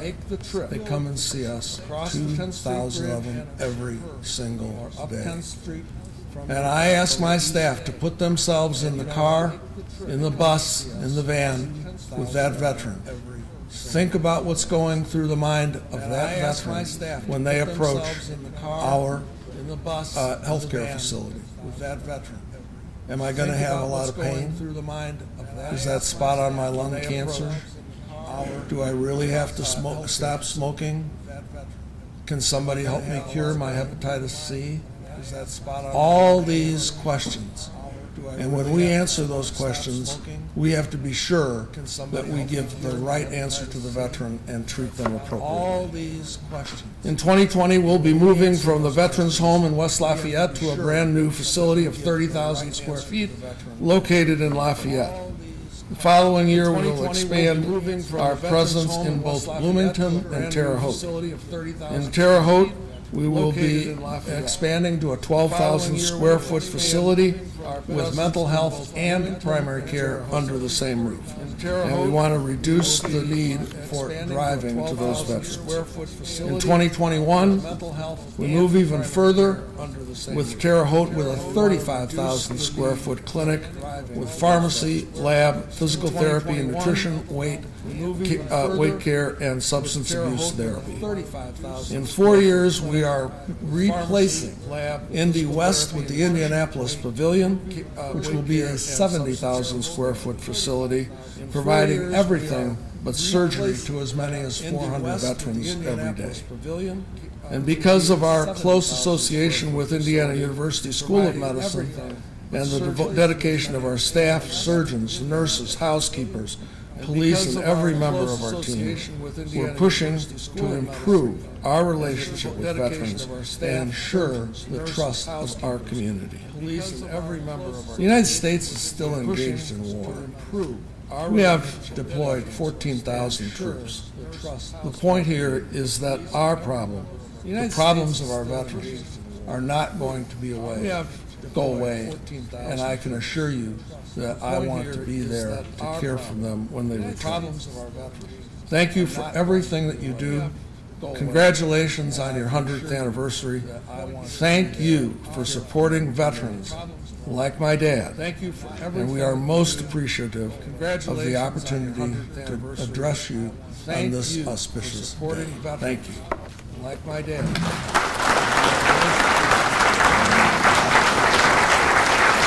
Thanks for all the information.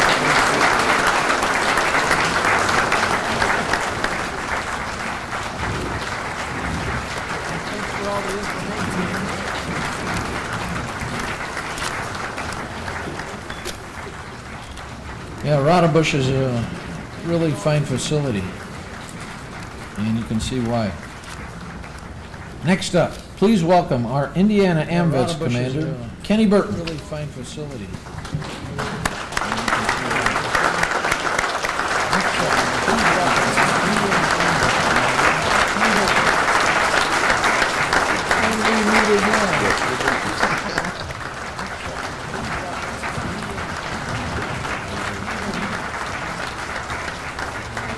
Good afternoon.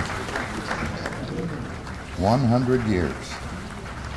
Hard to imagine, isn't it? Good afternoon. I'm proud to stand before you 100 years and call you my fellow Legionnaires. I joined the American Legion. That was the first organization, and I am a life member. My fellow Legionnaires. Post 346, Terre Haute.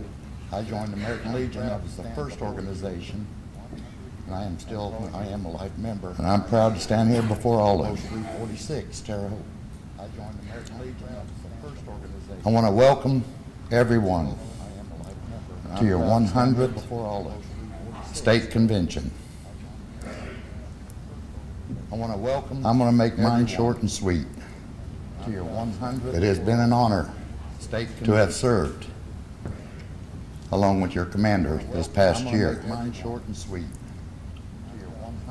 I was fortunate enough to have served. I've been re-elected along with your commander as Department of Indiana AMVETS Commander for one more year. I was fortunate enough. Thank God that's all the bylaws allow. As commander probably knows what we go through. Thank God that's all the bylaws allow. About 9 years as a commander at post level. As commander probably knows what we go through. Wayne Newton Post 346 being my first commandership. Had multiple post commanders at AMVETS. And thought, yeah, that'll work out pretty good. I already know what to do. Boy, was I ever wrong. But I do want to welcome everyone, and I hope you have a great convention. I thank you.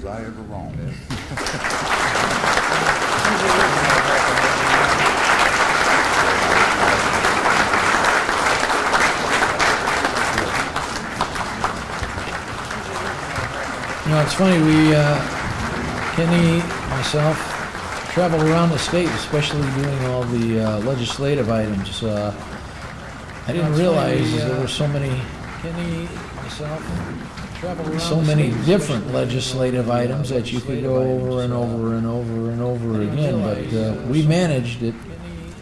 We got through it. So many different legislative items that you one thing at a time. Over and over and over again, but we managed it. We got through it. So many different legislative items that you one thing at a time. We managed it. That looks like Terry Sanders at DAV. One thing at a time. All right. With that in mind, I see this gentleman standing in the wings. Next, please welcome our Indiana DAV Commander, Terry Sanders. With that in mind, please give him a hearty welcome.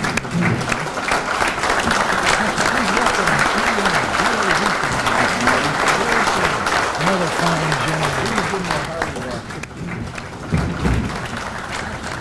Thank you, Commander, Department officers, Legionnaires.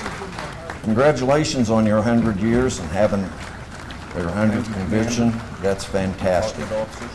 As Marty was mentioning, traveling around the state doing legislative work the Big Four. That's fantastic. Commander Johnny with the VFW. Marty was mentioning. Commander Kenny with the AMVETS. Commander Marty with the Legion, and myself, Commander of the DAV last year.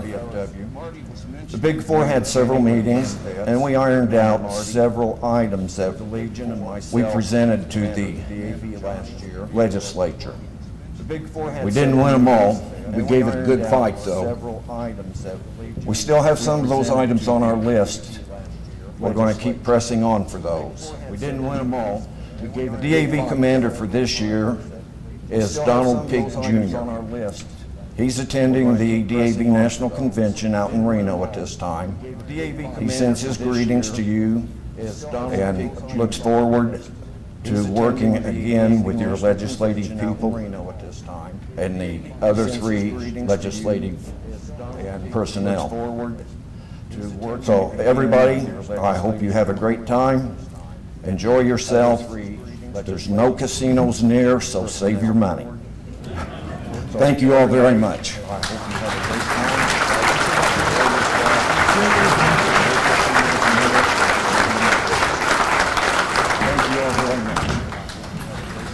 Yeah, we sure made the rounds this year on that legislative one.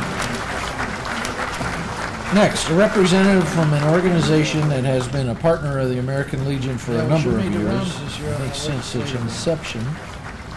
Let's please welcome Walgreens pharmacist Joey Dyer. Partner of the American Legion for a number of years.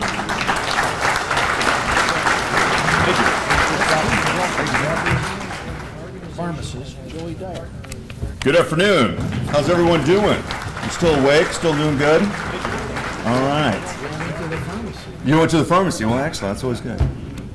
First and foremost, I want to thank the American Legion for allowing Walgreens to come speak with you guys today.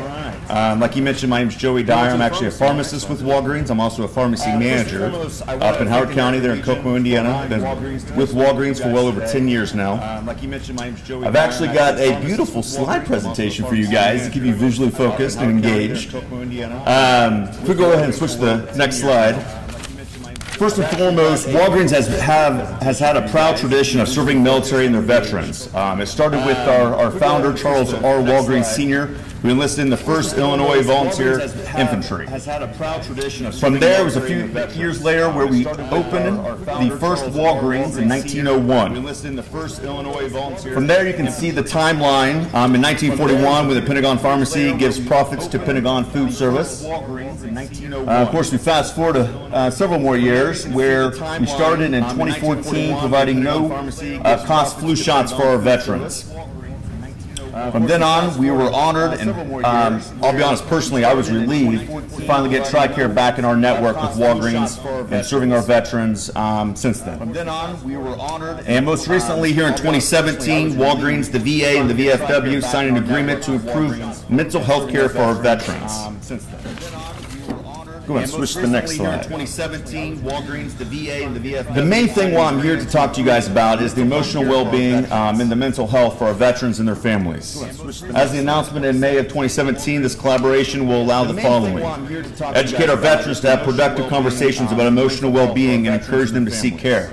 As the announcement in May of 2017, publicize the VA's Make the Connection campaign that uses veterans' stories to promote emotional well-being and treatment. Build an awareness of Walgreens and VA programs to help prevent opioid overdose and promote availability of Narcan, also known as naloxone, the opioid antidote medication. And lastly, to help Walgreens pharmacists and Walgreens healthcare clinic nurse practitioners recognize the veteran-specific needs and understand military culture.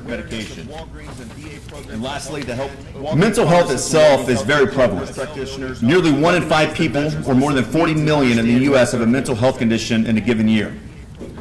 More than 50% of people with a mental health condition are not receiving treatment. Let's switch to the next slide. As you can see here, depression and chronic diseases are related to one another. 30% of individuals with comorbidities have both a mental and physical disorder. Mental health conditions, especially depression, are strongly related to occurrence, successful treatment, and course of many chronic diseases. As you can see, 2 times are more likely for adults with depression to also have heart disease. 50% Successful treatment, or more likely, 50% of chronic pain patients have a major depression. 25% of cancer patients have major depression. 50%. And they're 2 times more likely to have diabetes patients to also have depression as well.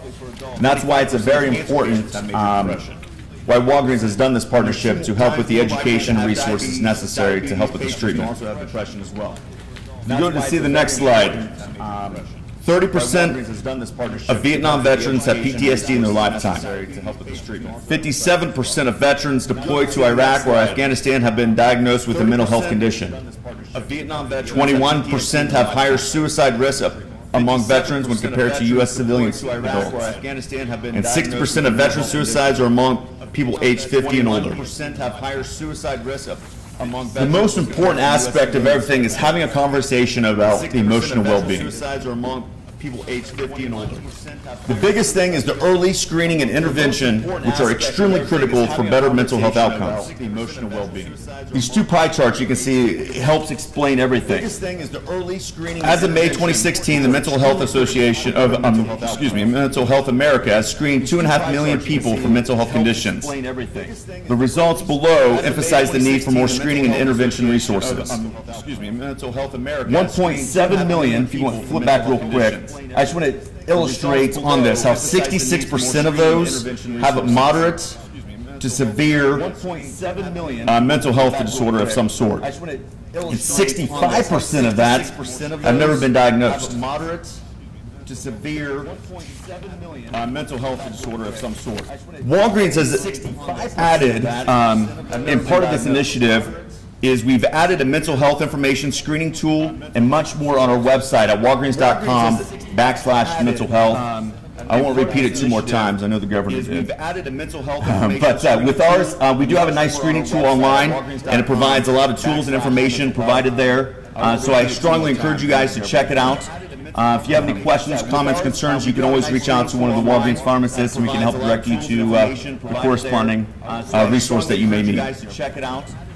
There's also another beneficial website as well called MakeTheConnection.net.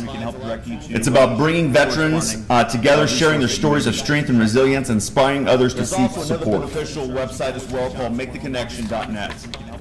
The most important thing is to know the 5 signs of emotional suffering. As you can see from the charts there on the right, the first one is you're not feeling like you. The most important thing. Next one, you're feeling agitated. Signs of emotional suffering. Are you withdrawn? Are you caring for yourself? The first one is you're not feeling hopeless. The most important thing. Next one, you're feeling agitated. Signs of emotional suffering. Are you withdrawn?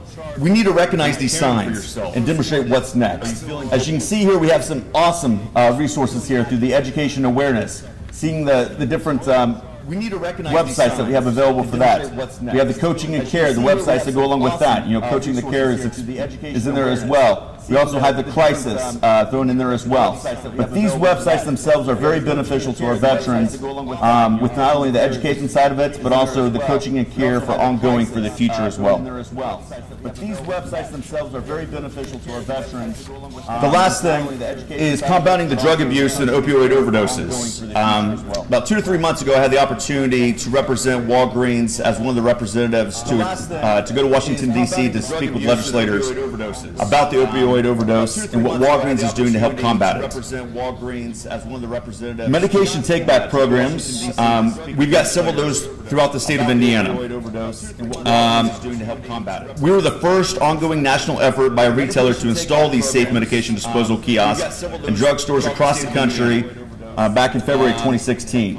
Currently, we have over 600 kiosks installed at Walgreens across 45 states and Washington, D.C., with more here in Indiana to be popping up here within the next year as well. My store, personally, I have one of these. I've used it to partner with city and county officials, especially my county health departments, and my Howard County recycling unit as well, letting them know about this service that we provide. It's completely done and paid for through Walgreens, and it's all initiated through that. The nice thing is, with the safe medication disposal kiosk, you can take back any medication that you're not using or expired medication and toss it in there. Regardless if it's a controlled substance or not, it's highly secured. And personally, at my sites, it picks up on a weekly basis. The next thing is the naloxone opioid antidote dispensing program. Working with regulators to update rules to allow dispensing without a prescription. Here currently in Indiana, it's under protocol where if someone comes into my pharmacy seeking the naloxone, we can dispense it under the Indiana protocol for that. I just had that earlier today when I worked in my pharmacy prior to coming to you guys, where I educated a patient about the naloxone and gave them guidance of what to do in a crisis if that does occur. But it's a great program, and Walgreens was one of the first to start with that. And gave them guidance of what to do. Lastly, we all can do something. It's a great the biggest thing, go ahead and switch to the next slide, is your emotional well-being is as important as your physical health. Don't be afraid to seek help or discuss your emotional well-being with a friend. Encourage loved ones and friends to take mental health screens. Simple acts of kindness and empathy are important to assist someone with getting the help they need. Be aware of the 5 signs that I mentioned earlier of emotional suffering. Take action if needed. And lastly, familiarize yourself with available mental health resources and know how to access them. Like I mentioned before, you can go to walgreens.com/mental health. We have a nice screening tool there. Lastly, I want to thank each and every one of you for allowing me to come speak today. I try to keep it brief. But lastly, thank you for your service. Hope you guys enjoy your celebration. Congratulations on your 100th year, and have a great weekend. Thank you.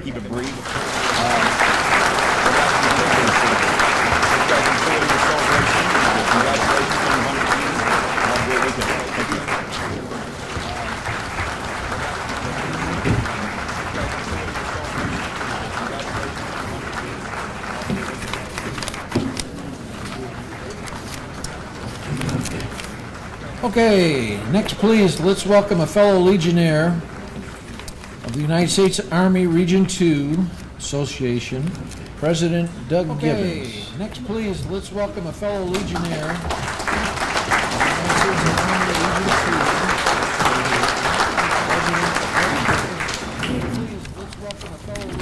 2. Thank you very much, Commander, and thank you all for the very warm welcome.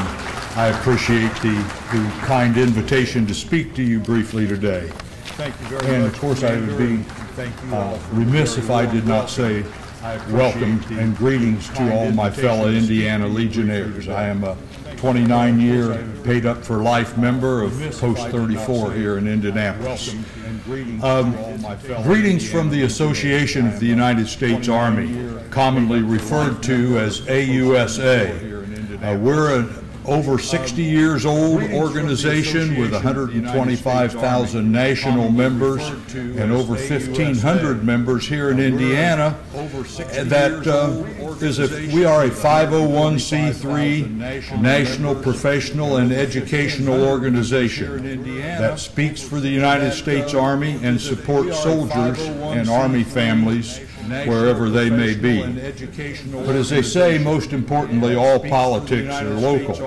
What do we do for soldiers here in Indiana?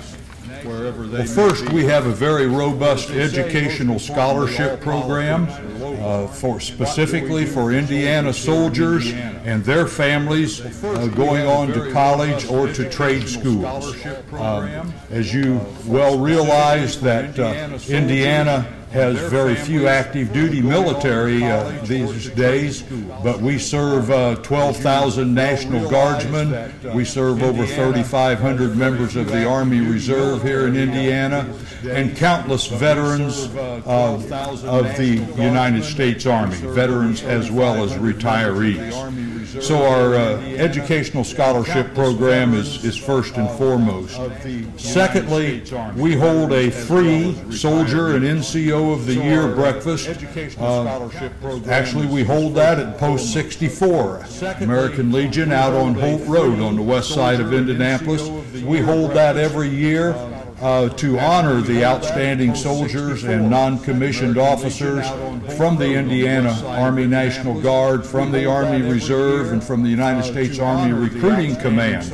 And that breakfast is coming up in less than 2 weeks, and we're honored this year to have the Sergeant Major of the Army, Daniel Daly, as our guest speaker. Third, we offer grants to family readiness groups as well as individual soldiers who are in need here in Indiana. We support local organizations such as the Veterans Day Council of Indianapolis and Armed Forces Day Coordinating Council. And maybe one of the most important things we do is we support Indiana's 6 Army ROTC detachments with professional development opportunities as well as free memberships to advance their professional development. And along with that, we also support junior ROTC detachments, not just in Indianapolis, but all around the state of Indiana. We support their air rifle matches, we support their drill meets, both with our presence as well as providing them awards and trophies for those events. So in conclusion, I congratulate each of you on celebrating 100 years of service to our fellow veterans, to our communities, and to our country. I thank you very much for this opportunity. Thank you for your attention. May God bless America, and may God bless each and every one of you. Thank you.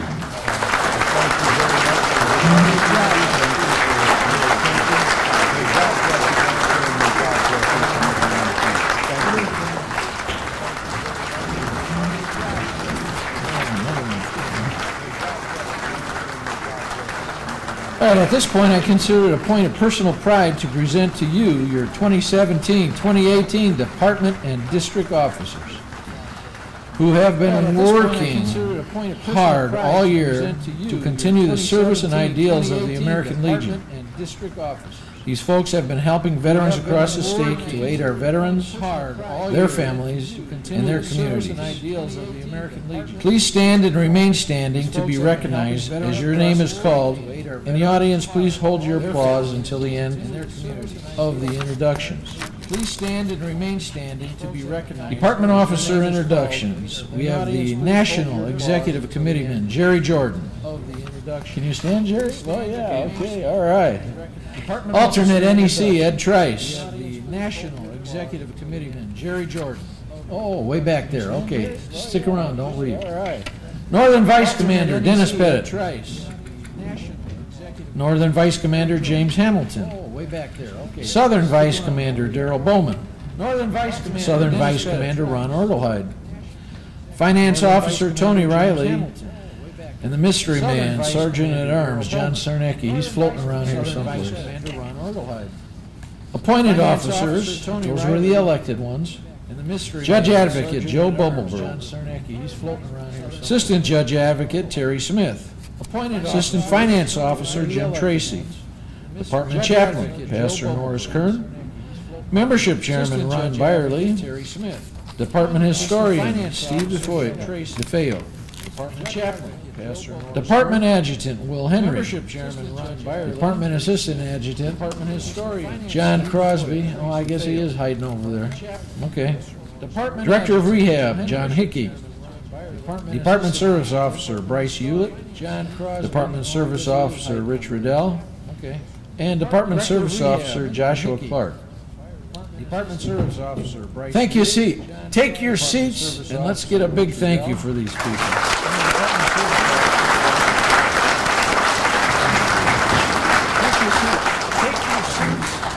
I'd just like to take a minute to talk just a little bit about our Department Service Officer.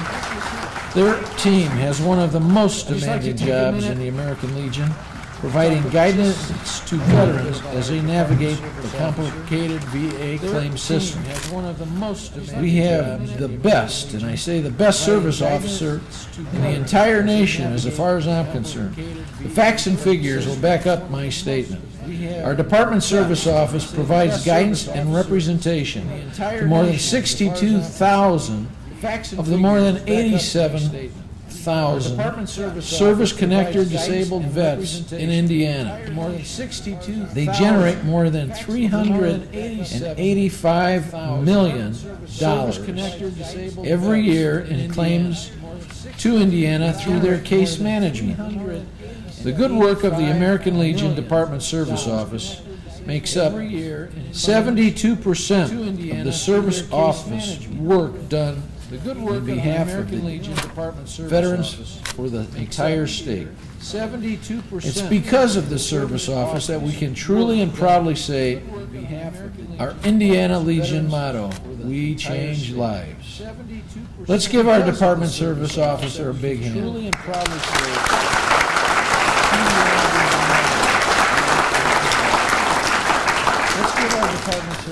Okay, moving on to the districts.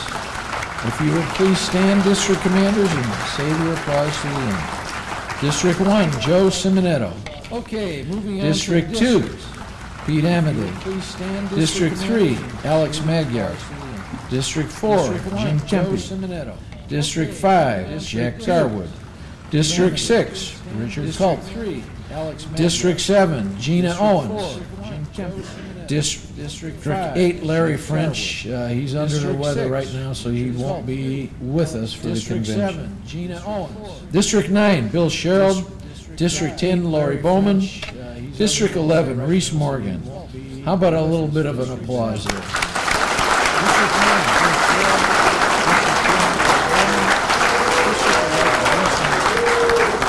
Now, these are our Legion spokesmen and women in the field doing hard work, motivating our volunteers to recruit eligible members across the state. And let's not forget that. Another hard-working group of Legionnaires, the 4 commission chairmen. Oh, how they love that job. Let's do the Americanism Commission Chairman, Mark Gullion. Please stand. Children and Youth Chairman, Jim Dobby. Let's do the Internal Affairs Chairman, Alan Conley. Soon to move on, he graduated from the commission. Rehab Chairman, Bob Oath. Let's have a nice round of applause for you.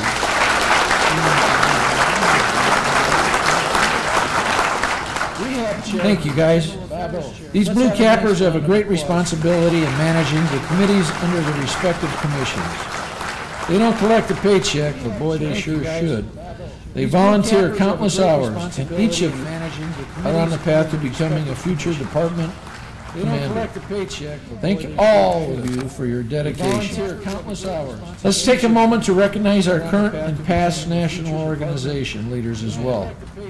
We have a current national officer, Internal Affairs Commission Chairman, Bob Newman, someplace out there. Hey, there he is.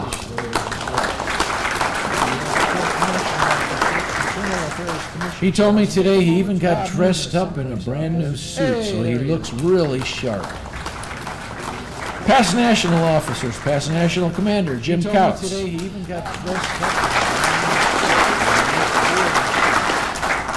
And I'm going to introduce this guy again, a past national vice commander, Bob Newman.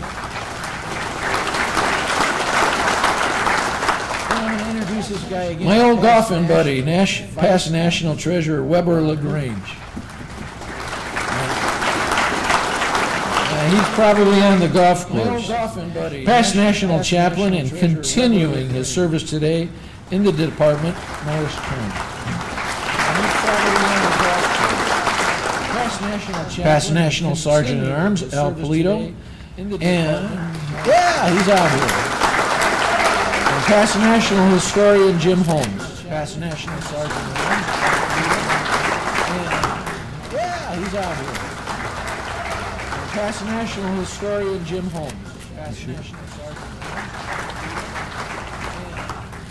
And I would be remiss in not saying our Paul Stewart, who was our NEC. And I would be remiss past. Stewart, one of our past NECs, Darrell Hansel.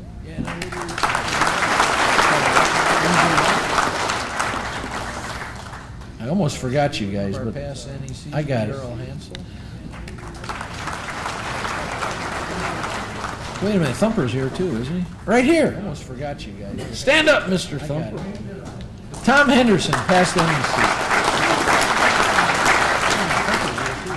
Right here. Of Accordingly, I wish to recognize the living past department commanders and ask them to stand as their names are called. Please hold your applause till the end. Accordingly, I wish to recognize Bob Ayers, elected from Post 12, 1969 to 70. As their names are called. Please hold your applause till the end. Accordingly, I wish to recognize Bob Ayers, elected from Post 12, 1969 Bob, to 70. Let's just stand right in front here. Please hold your applause till the end. Accordingly, I wish to recognize Bob Ayers. Yeah, down here. Post 12, 1960. Bob, this way nobody will trip. Right in front here. I'm not sure Melvin Napier is here, but he was elected post 122, 1978-79. I know Al Werner's here, elected from post 464, 1986 to 1987. Al, right over here. I know Al Werner's here, elected from post 464, 1986. Larry Bartlett, I don't think he's here, but he's elected from post 180 from 87 to 1988. And Don knows already. Don Kahn, elected from post 297, 1989 to 90. Past National Commander Jim Couts, elected from post 200, 1990 to 91. Terry Smith, elected from post 98, 91, 92. Thomas Henderson, elected from post 94, from 95 to 96. John Mahalski, I don't think he's here, but he was elected from post 297 from 2001, 2002. Jim Delaney, elected from post 113 from 2006 and 07. Tom Somerville, and I don't think he's here. He's elected from post 168. 2007, 2008. Ralph Tolan, I'm not sure he's here, elected from post 500, 2008, 2009. And Bob Newman already snuck up here, elected from post 178 in 2009, 2010. Richard Jewell, elected from post 122 from 2012, 2013. Ed Trice, elected from post 313 from 2013 to 2014. Kenny Hilton, elected from post 464 from 2014 to 2015. Larry Lowry, elected from post 418 from 2015 to 2016. Jimmy May, elected from post 18 in 2016, 2017. I wish to express my thanks to the Legionnaires from across the department for what your past commanders have contributed, for what you continue to do for the American Legion, and for being with us today. Thank you very much. Let's give them applause.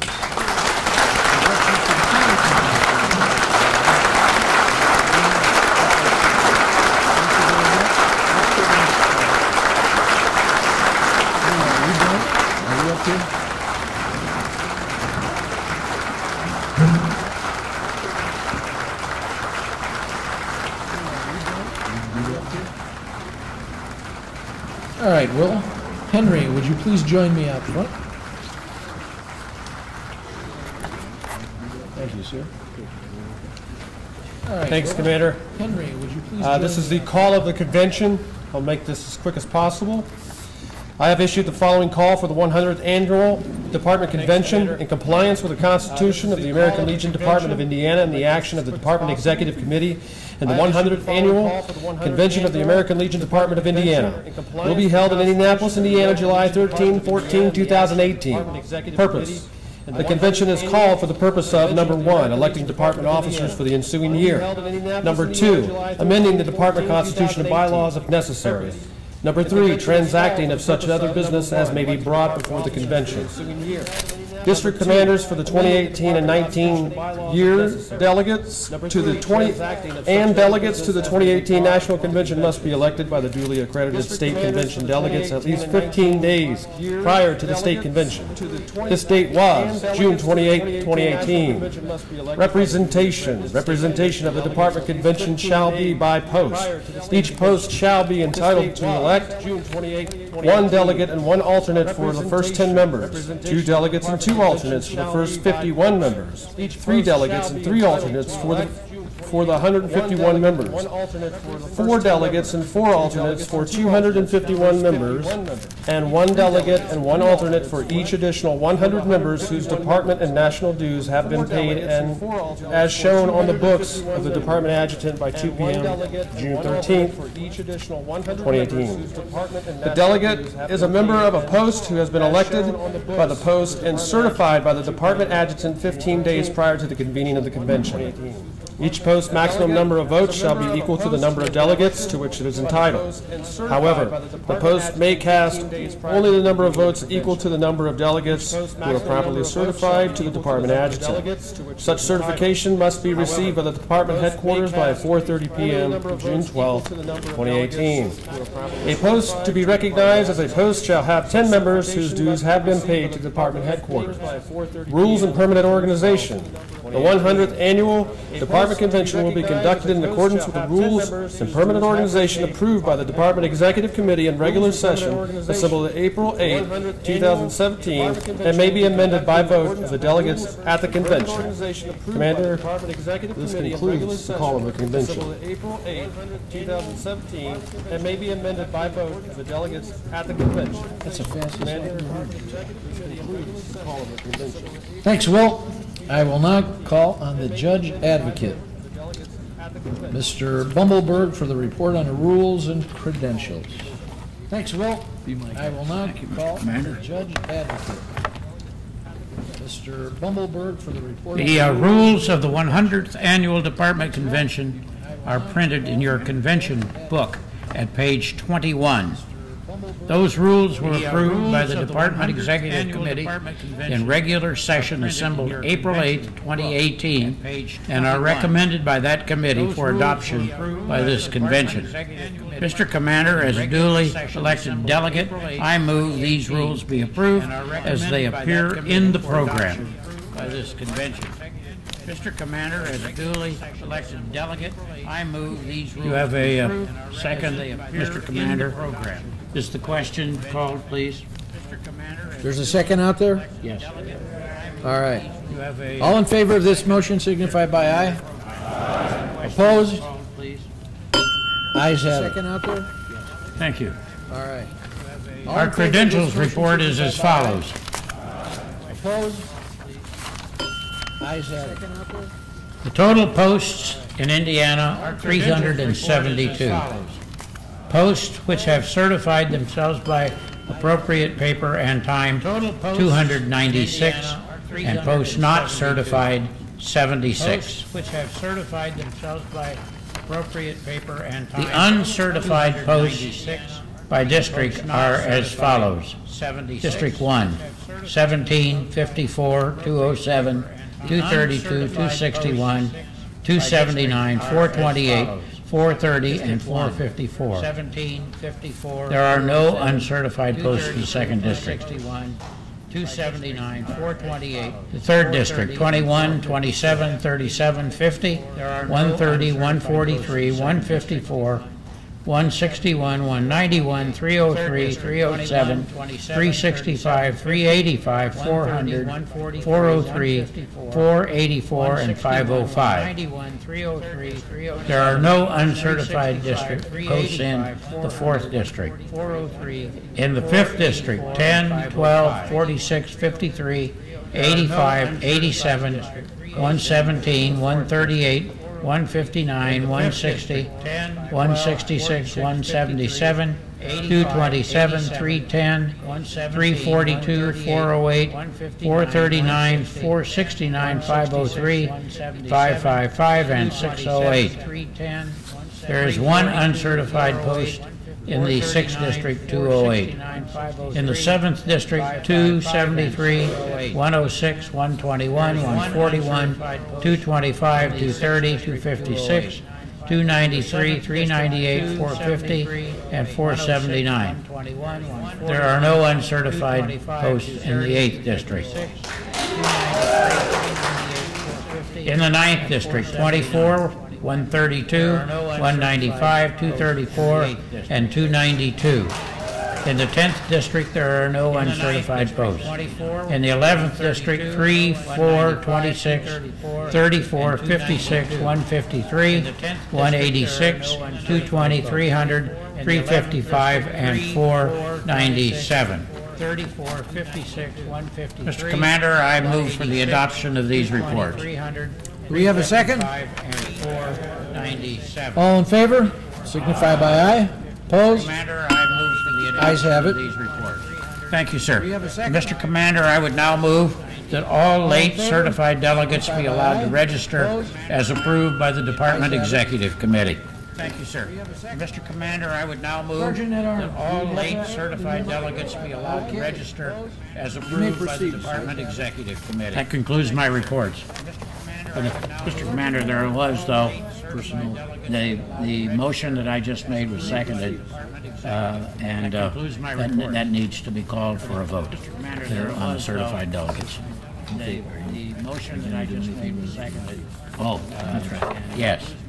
The Commander has pointed out to me that there is an additional loose end that we have not accomplished at this commission. So I have asked, as a point of personal privilege, as a delegate, that I be permitted to ask that the agenda be amended in one regard, and that one item be placed before this convention for a vote.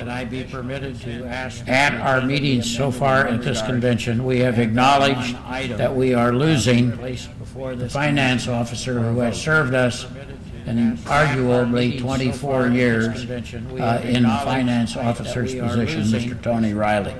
He has served us in a credible and professional manner, and it would be my motion to this body that our rules be suspended to allow me to move that he be declared entitled from henceforth as the finance officer emeritus. Thank you. Mr. Commander, you have a second? You can call the question. As the finance officer. All right, I'll tell you what. Since we got a duly second, all in favor of that motion signify by aye. Aye. Aye, aye, aye. That's passed. Thank you. Since we got a duly second. Everyone should get that kind of resounding thing on a vote. Thank you, Mr. Commander. Thank you, Judge.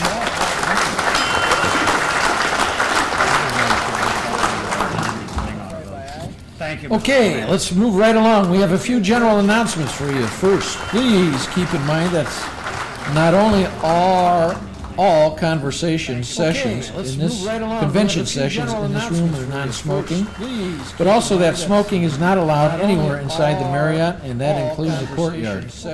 As a courtesy to your fellow Legionnaires and other Legion family members who do not smoke, please do so only outside in the areas designated as smoking areas, and discard your cigarette trash, please. Again, please do not smoke in the courtyard. And as a final thought, I'd like to remind you of the Legion's long-standing reputation for fairness and nonpartisanship in matters of public policy and politics. We have a tradition of welcoming, hearing, and considering conflicting views. And this is only natural because we ourselves are as diverse as our nation is itself. At this time, I think our department adjutant has a few important announcements and introductions. So let's go ahead with that now, Mr. Henry. At this time, I think our department adjutant has a few important announcements and introductions. Thank you, Commander. No introductions this time, but I will say please do not patronize or attempt to patronize the hospitality rooms during sessions. We are in business. Please have integrity and follow this rule. Please do not patronize. Again, no smoking anywhere. Registration, Salon E. Nowhere inside the building. I mean, registration of Salon E. They'll remain open until 5 p.m. today. They'll open up first thing tomorrow morning at 7 o'clock. The Red Cross will be conducting their blood draw starting tomorrow morning at 10 a.m. To 4 p.m. That'll be in the Wilkie room over here by the atrium area where all the displays are. The Red Cross will be conducting their blood draw starting tomorrow. Donation presentations. Those are going to take place at the end of the morning session tomorrow. So if you have donations and presentations to make, bring that with you tomorrow morning session. Please. We've got a lot of business to get through today still yet.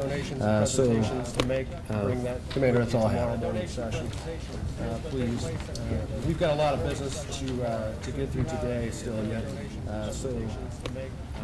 Commander, that's all I have. We've got a lot of business to get through today. Well, I have a very prominent Legionnaire I'd like to introduce. I'd like to ask past National Commander Jimmy Couts to take the microphone on the lower stage for some announcements and a special presentation. I'd like to ask if you would like to come up to the podium, which it might be easier, that'd be great. On the lower stage for some announcements and a special presentation. I'd like to ask if you would like to come up to the podium, which it might be easier, it might be great. Well, thank you very much, Commander. The first order of business that I'm going to do here, I'll do from up here. As you all know, that a little over a year from now, we're going to be hosting the 101st National Convention here in Indianapolis. And I am the president of the Convention Corporation. That will be the 100th birthday of the American Legion. I am the president of the Convention Corporation. We have a lot of work to do, and I know most of you have come out there, or a lot of you have, and signed the book that I've got out there to help work. I'm going to go over a few of these real quick, because I know we're running way behind, but we need to do this, and I have asked the adjutant to be sure on the Fridays starting October at our conferences, October, January, and April, that we set up a meeting room big enough to hold probably 125 people. We'll meet at 5:30 on Friday. And we'll go to the first meeting we'll have just with everybody, then we'll split up into groups as I'm going to read now what we need. First of all, we need badges and packets. That's probably the hardest one there is. We start on Tuesday, August the 20th. And then we stuff all the packets on the 21st on Wednesday. Begin deliveries on the 22nd of August. Then we can go down to 3 to 5 members on the 23rd. And finally, we close down at noon on Sunday. We need between 28 and 30 members. We'll have to stuff packets. Most of you have done it in 2012. You know that it's a lot of stuffing. There's a lot of things in them packets that we got to put in these bags. So that's the one, and the chairman of that is Tony Riley, and vice chairman is Rodney Strong. Information booth, item A, Jewel. This is where they come to the convention and they come asking information where to go to different meetings and maybe ask where restaurants are and all that. We need 3 or 4 people to sit there every day, and that's another good long week of sitting there in them booths every day.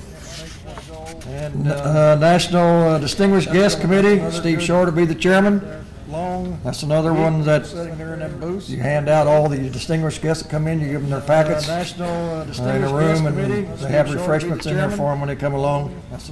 We'll need 4 to 6 people there, and then we'll need 3 or 4 behind the stage starting on Tuesday of the convention. The memorial service, right now we have Ed Harris and North Kern going to be chairs of that. Another big one, the parade.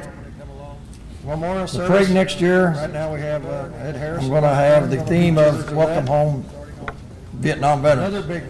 After the parade, we'll have the big post-parade party on the mall there at National Headquarters. And we're going to need a lot of help. The parade chairman is Tim Elson. He has agreed to do that. He has done a lot of the the Veterans Day parades here in Indy. And then, of course, Kenny Cooper is in charge of the after parade party, which we'll need a lot of help on working because we'll have food booths, we'll have nice, good, cold refreshments, not soft drinks. We'll have a couple of bands. We're going to welcome home every Vietnam veteran. Everyone that comes by there, we're going to give them a lapel pin and say welcome home. Have a couple of bands. So with that, let me say that, you know, it's going to take a lot of work. And we did it in 12. Well, we've done it lots of years, 95. But so with that, let me say that, you know, I know we can do it. We want to make this one of the best conventions ever coming in Indianapolis because of the 100th birthday of the American Legion. And I hope that all of you come. If you haven't signed the book out there that I have, come by there. I'll be out there again, start in the morning about 7 o'clock. And you come by and sign and say what committee you'd like to be on. With that, with your permission, Commander, I'd like to call up Danny Rice and anybody from Post 64 that would like to come up here on the lower stage, please come up. With your permission, Commander, I'd like to call up Danny Rice and anybody from Post 64 that would like to come up here on the lower stage, please come up. Well, ladies and gentlemen, you know what Operation Cup of Water means to me? What it means as I made that my program when I was National Commander. You know what Operation Cup of Water? We have a lot of folks out there, have a lot of fundraisers for Operation Cup of Water. Those rewards will come later. But today I want to recognize Kenny and Dowden Wayne Post 64. Those rewards will come later. This citation reads, the American Legion extends its sincere appreciation to the Kenneth N. Dowden Wayne Post 64, Indianapolis, Indiana. Post 64 has shown exceptional support for America's wounded, injured, and ill veterans by raising more than $250,000 in various activities. Through various activities, and I'll tell you, I've been to every one of the bean and cornbread dinners. They raised $50,000. And various activities for Operation Cup of Warrior since 2012. This service and support reflects great credit upon Post 64 and holds the highest traditions of the American Legion. Signed by myself, James E. Couch, Past National Commander, and attested by Daniel S. Wheeler, National Adjutant. Let's give a big round of applause.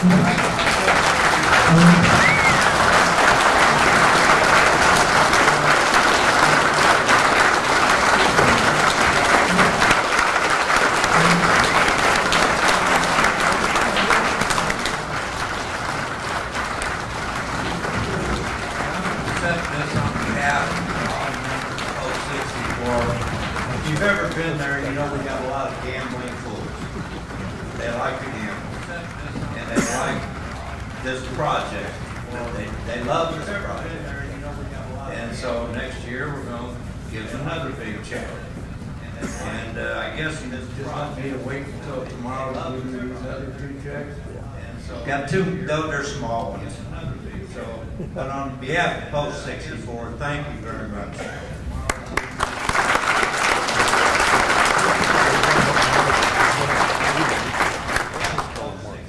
Argolian, would you please come up forward?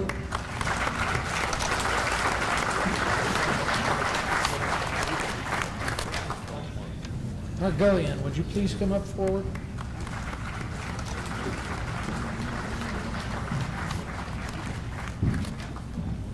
I'll be nice. You can speak. Right here.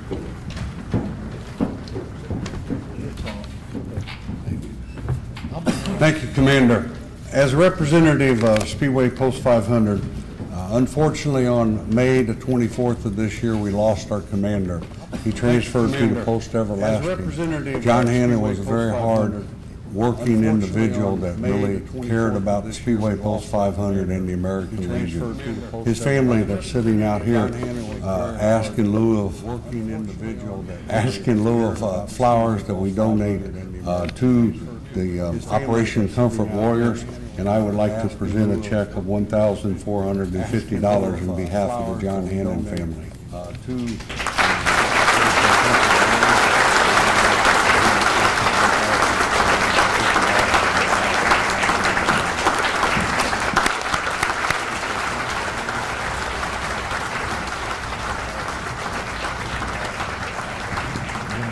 Thank you very much.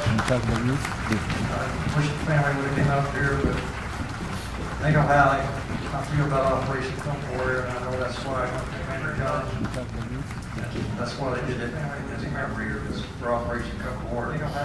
The one little cool thing I want to say about my grandson Jordan, now he's got a big job to do, because grandfather always brought the donuts during the Indianapolis 500 week, and the brickyard, Jordan. So now Jordan's got to go to Lonnie's Donuts and bring us our donuts every day. So thank you.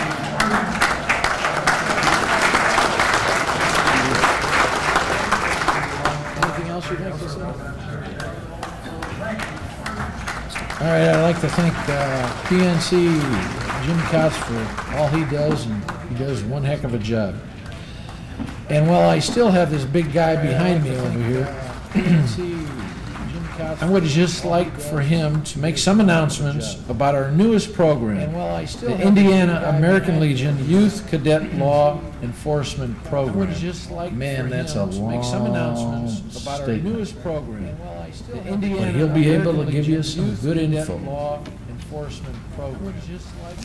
As the commander said, the Indiana American Legion Youth Cadet Law Enforcement Program was presented to this body a year ago, and within a year we've been able to coordinate with the Indiana State Police and adopt a camp. Our camp actually starts tomorrow at the University of Indianapolis. We have 57 cadets signed up to attend the camp.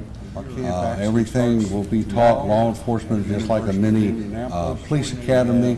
We're going to have 4 or 5 hours of Legion education, but the exciting thing is, like I said, it starts tomorrow, runs through Friday, graduation, and everyone is invited to the University of Indianapolis next Friday at 3 p.m. We hope to sit down with everybody next week and map out our course for next year. We started a goal of 50 this year. We got 57. Our goal for next year is 100. We're still accepting donations. Anybody that would like to donate to that. Post 64, Post 500's donated a lot of money, and Post 103 has they're paying for the swimmers, right? So anybody would like to donate, I know a lot of districts have sent kids there at $300, but like I said, it's a national program. I think we're about the 30th or so to join the national program, and look forward to seeing all of you there and your support next year. Thank you.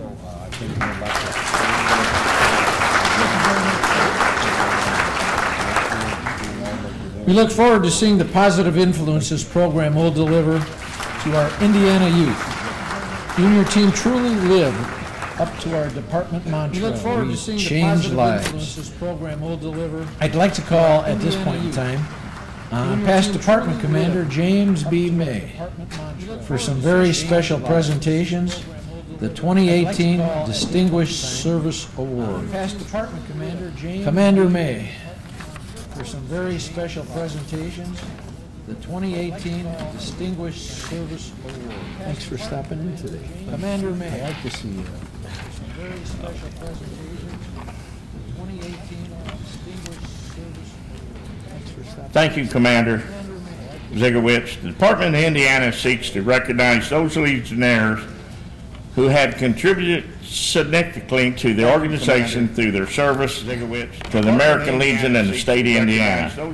As your immediate department past commander, it's my privilege to chair the selection committee, and I can tell you that it's not an easy task to decide who deserves this honor. The Department of Indiana is proud to recognize 3 outstanding Legionnaires with the highest honor we can bestow, the Distinguished Service Award. As I call their names of those individuals whose service is to be honored here today, I've asked them to come join Commander Zigowicz on the lower stage as I tell the audience a little more about our award winners' accomplishments. The information I'll read are simple summaries. These are just some highlights of their service to the community, state, and nation. These individuals have accomplished so much more of what is read. The 2018 Distinguished Service Awards are as follows. Our first recipient, Walter Doug Howard, Post 368 of the 5th District. Come forward, please. Walter is a 53-year member of the American Legion, member of Post 368 in Van Buren, Indiana. He earned his Legion eligibility while serving the U.S. Army during Vietnam. Doug has held multiple offices at the post, county, and district levels. These positions include serving as Vice Commander, Finance Officer, Adjutant, Membership Chairman, as well as Commander. At the department level, Doug was selected Sergeant at Arms from 1993-94 command year. He also represented the American Legion of Indiana as a delegate and alternate to the national conventions for close to 25 years. Doug currently serves on the Children and Youth Committee. Doug. To the national conventions. Our next recipient is Fred Langley, Post 301 of the 2nd District. Please come forward. Fred is a 32-year member of the American Legion, Post 301 in Knox, Indiana. He earned his Legion eligibility while serving in the U.S. Army during Vietnam. Fred has held multiple post levels positions, including being a 5-time past commander of Post 310, Post Adjutant Finance Officer, and continues to serve on the executive board of his post. Fred also serves as the Cadence leading drummer and has been known to keep the department in step at the national convention. Fred has also represented the department as chairman of the Oratorical and School Awards Committee. His work to assist with the National Oratorical Program earned him the title of Chairman Emeritus. Our final recipient is Peter C. Van Willen, Post 485 of the 1st District. Pete is a member, 39-year member of the American Legion from Post 485 in Cherville, Indiana. He earned his Legion eligibility while serving in the United States Marine Corps during Vietnam. He joined the Post 508 in East Chicago in 1979 and transferred to Post 485 in Cherville. He has held multiple offices at the post level, including Finance Officer, Service Officer, Adjutant, Membership Chairman, and 2 years as Post Commander. He also held many positions at the district level, including Vice Commander, Membership Chairman, Executive Vice Commander, and District Commander. At the department level, he has been appointed to numerous committees as Vice Chairman of the American Commission, Commander Representative for Children and Youth, and the Executive section of the Indiana Veterans Home, 1st District Representative for the Commanders Advisory Committee. He also was elected Northern Vice Commander for the 2016-17 year. I now present you the award winner. He also was elected. Of the thousands and thousands of fine Hoosier Legionnaires the Department of Indiana in our state's history, few Legionnaires has been given the Distinguished Service Award. We are pleased to include these honorees among their ranks. Please again join me in showing your appreciation for their outstanding service to receive the Distinguished Service Award. Please give them a hand.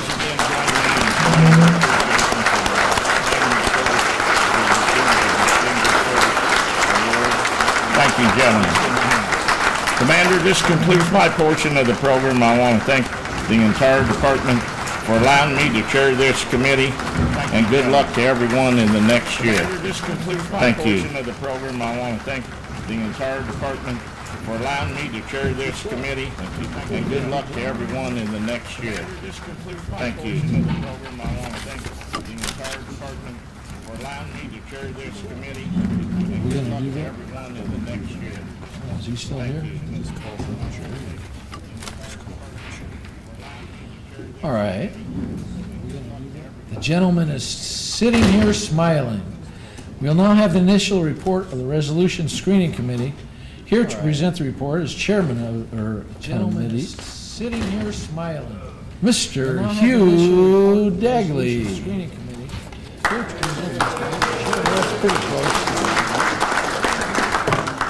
Mr. Hugh Dagley.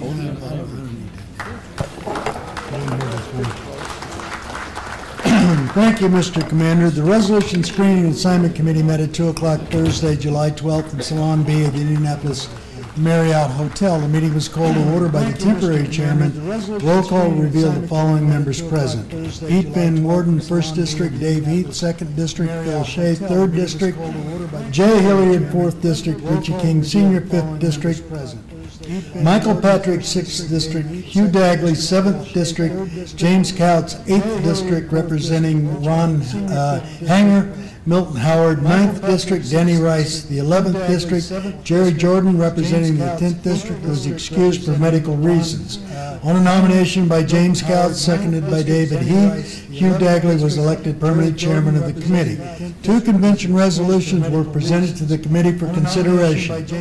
Resolution number 2018C05, entitled 10-Year Membership Program, submitted by the Department Finance Committee, would establish an alternative payment method for members of the Department of Indiana. The resolution was determined to be in proper form, duly registered, and germane to the aims and purposes of the organization. Accordingly, the resolution was forwarded to the Convention Committee on Constitution and Bylaws for consideration on a motion by James Cott, seconded by Jay Hilliard. Sorry, Jay. Resolution number 2018C06, entitled Amendment to Detachment of Indiana Constitution and Bylaws, submitted by Oral and SAL Squadron 423, proposes changes to Article 15, Section 5, and Article 2, Section 4 of the SAL Constitution. Because the resolution fails to include the original language for comparison, lacks required signatures, and is not in proper form, the committee returns the resolution to the original sponsor for correction on a motion by Richie King Sr. and seconded by Danny Rice. The committee also referred 5 endorsing resolutions to the Department Executive Committee for consideration at the pre-convention DEC meeting July 13th, which was held.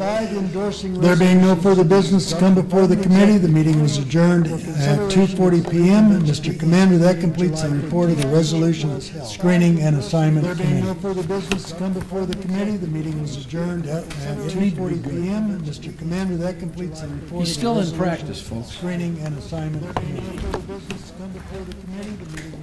All right. We will now have a report of the Legislative Committee. Please come forward. All right. We will now have a report of the Legislative Committee. Please come forward. I think that looks just like Kenny Cooper. We will now have a report of the Legislative Committee. Please come forward. I think that looks just like Kenny Cooper.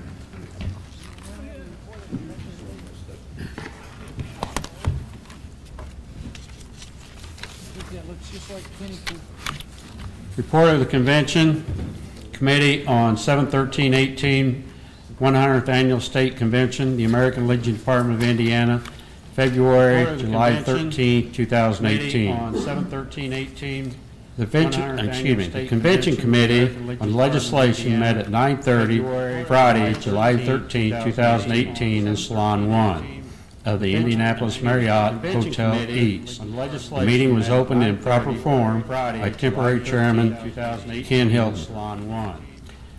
Ron Hoax was appointed recording secretary. Kenny Cooper was elected permanent chairman.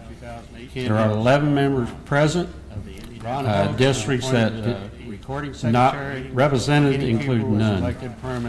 There was no guests. There are 11 members present. The committee considered 0 resolutions. Not represented include. There being no further business to come before the committee, the chairman recessed the meeting in proper form at 9:37. Mr. Commander, this completes the report of the Convention Committee on Legislation. Thank you for the opportunity, sir. In proper form at 9:37. I need to make a quick announcement. In our meeting, we were going to have a special meeting today. We cannot do that administrative time. We will, in the next 2 weeks, be getting hold of all the district chairmen and set up a phone conference so we can get started on our new legislative year. We're going to be real excited about what's coming up, and really excited to get the district chairman involved. Thank you. We're going to be real excited about what's coming up. Thank you. Can I get a second on the adoption of his report? So move. Mr. Byerly. All those in favor, please signify by aye. Second on the adoption. Ayes have it. Very good. So move. Let's move on to the Rehabilitation Children and Youth Committee. Ayes have it. Very good. Let's move on to the Rehabilitation. This looks like the infamous Doug Kaiser. Does anybody know Doug Kaiser? How about Ron Kaiser? Thank you, Commander Marty. Does anybody know Doug Kaiser? The Convention Committee on Rehab Children and Youth met at 9:30 Friday, July 13, 2018, Salon 2 of the Indianapolis Marriott Hotel East. The meeting was open and proper form by temporary chairman Ron Kaiser. Errol Hansel was appointed recording secretary. Ron Kaiser was elected permanent chairman. There were 10 members present. Districts not represented, including the 8th. There was one guest, no resolution. There was no further business coming before the committee. Chairman adjourned the meeting in proper form at 9:44 p.m. Mr. Commander, that completed the report of the Committee on Rehab Children and Youth. Thank you for the opportunity to serve.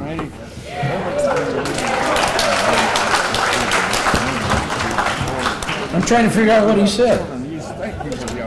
All right, is there a second on that report? All right, all in favor? Opposed? I'm trying to figure out. Ayes have it. All right, is there a second? Okay, moving on. All right. How about the report on the Trophies and Awards Committee?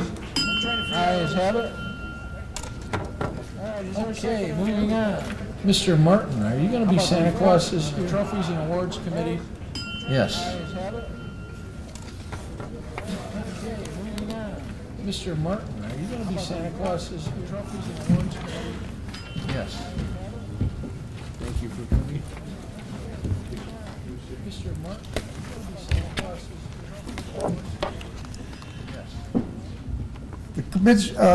The Convention Committee on Trophy and Awards met at 9:30 a.m. Friday, July 13th at Convention Committee on Trophy and Awards met at 2018 in Salon 3 of the Indianapolis Marriott Hotel East.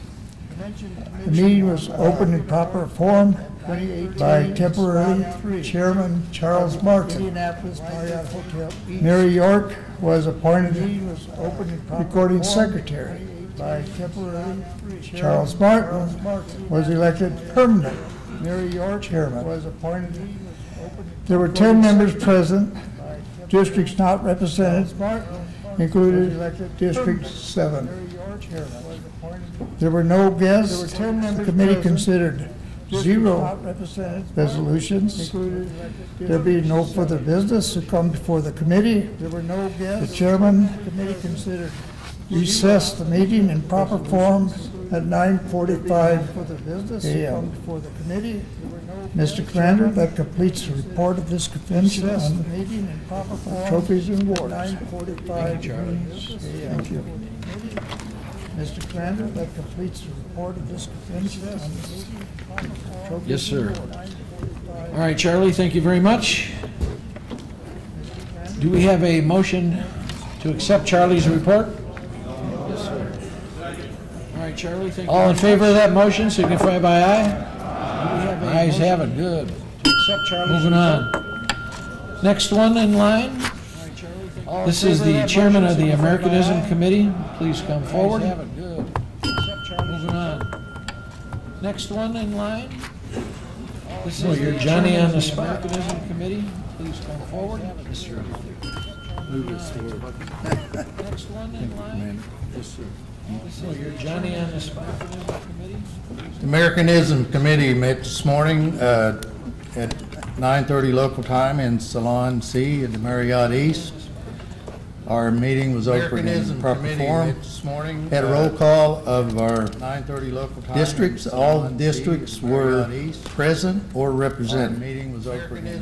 And first order of business was nomination and election of a permanent chairman, which they nominated and elected me.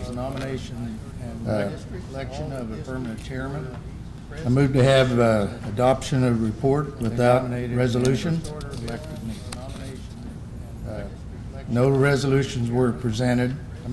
We had a discussion around Americanism and government winners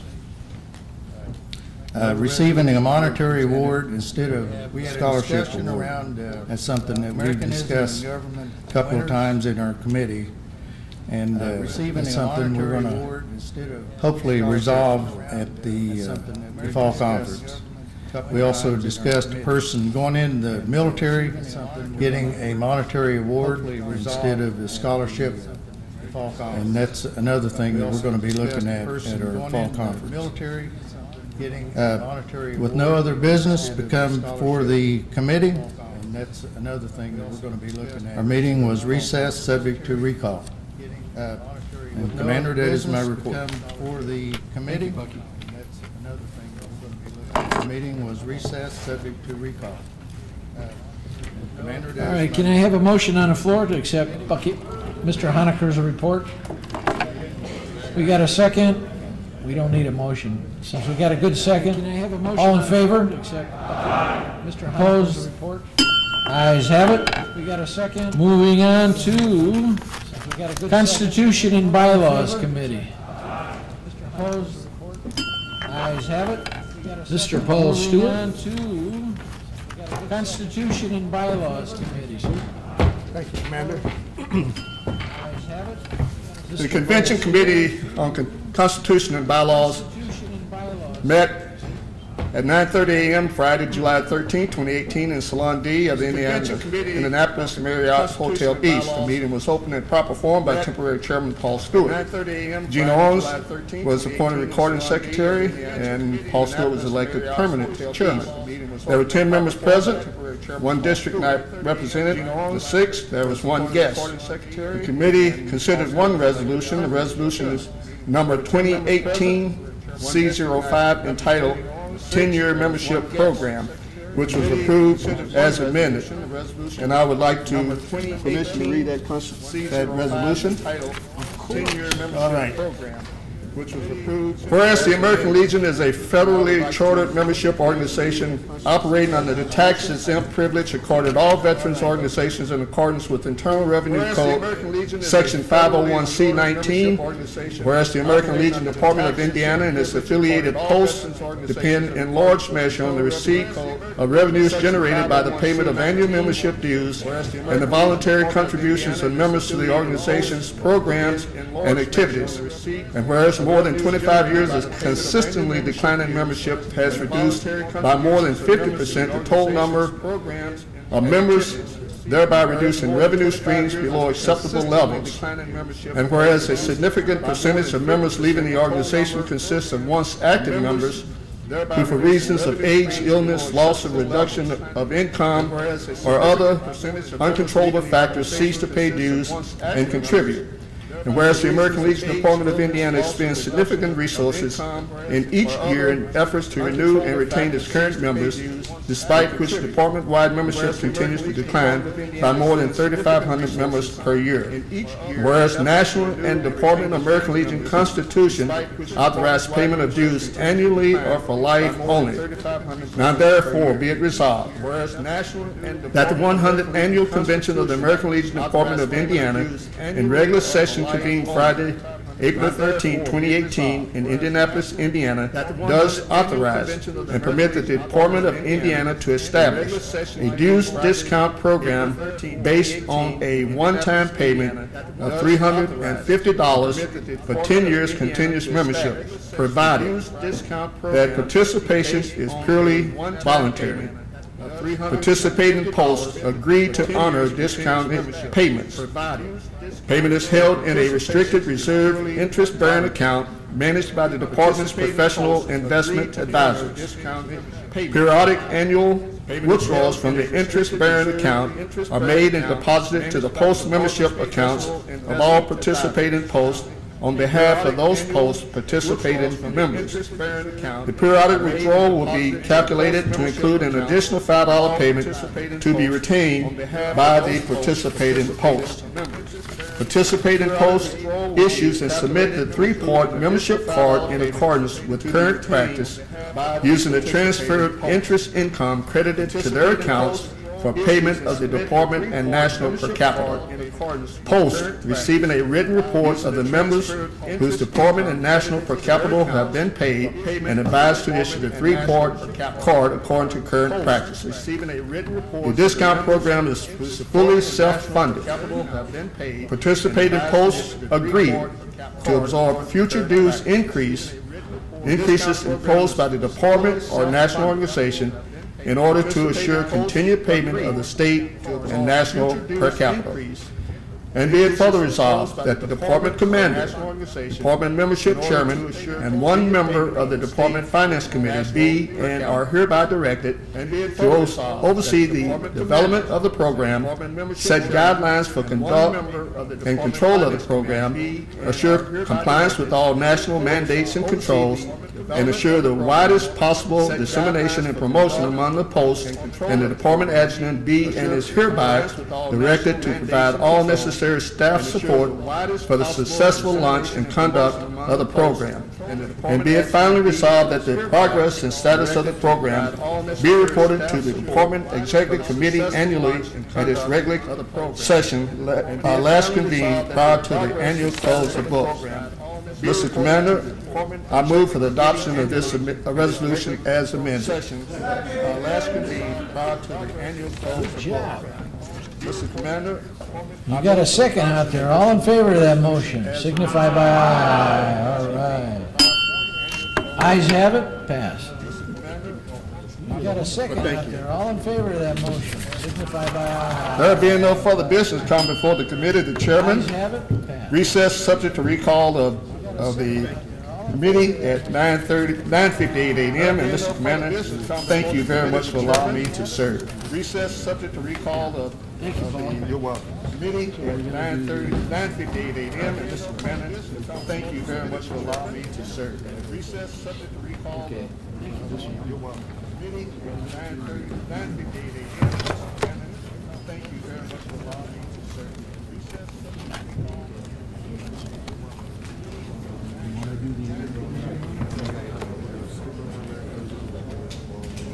Gotcha. All right, folks, you know, it's running a little bit late over here. So, with that in mind, we have a couple gentlemen over here that I know would love to speak. Folks, you know, we're going to have these two gentlemen speak tomorrow. So, with that in mind, and because I know everybody's getting hungry out there, so we'll talk a little bit about membership and the Americanism tomorrow. And what I'd like to do, so we'll talk a little bit about membership and the Americanism tomorrow. So you'll get your chance tomorrow to speak. Even you, Mark, and Mr. Byerly. And if I could have Chaplain Kern come up, you'll get your chance tomorrow to speak. And please lead us in prayer. If I could have Chaplain Kern come up, we need it. And please. Shall we be in an attitude of prayer? Our eternal and gracious God, we ask for your heavenly benediction upon this assembly. Give us safe travel, passage, fellowship through the evening, and may we return bright and early tomorrow morning to continue our business. We ask your blessing in your holy name. Amen. Thank you, Chaplain. Now, this session of the historic 100th Annual Department Convention stands in recess until 8 tomorrow morning. Thank you, Chaplain. And don't forget, we have a this session of the historic 100th memorial ceremony before we do start. So the department memorial service will begin before 8 or after we start our convention. So with that in mind, please render a hand salute. 1, 2. See you tomorrow morning. So with that in mind, please render a hand salute. 1. Got through most of it. What's that? Got through most of it. Yeah, you did. Julie Cooper forgot the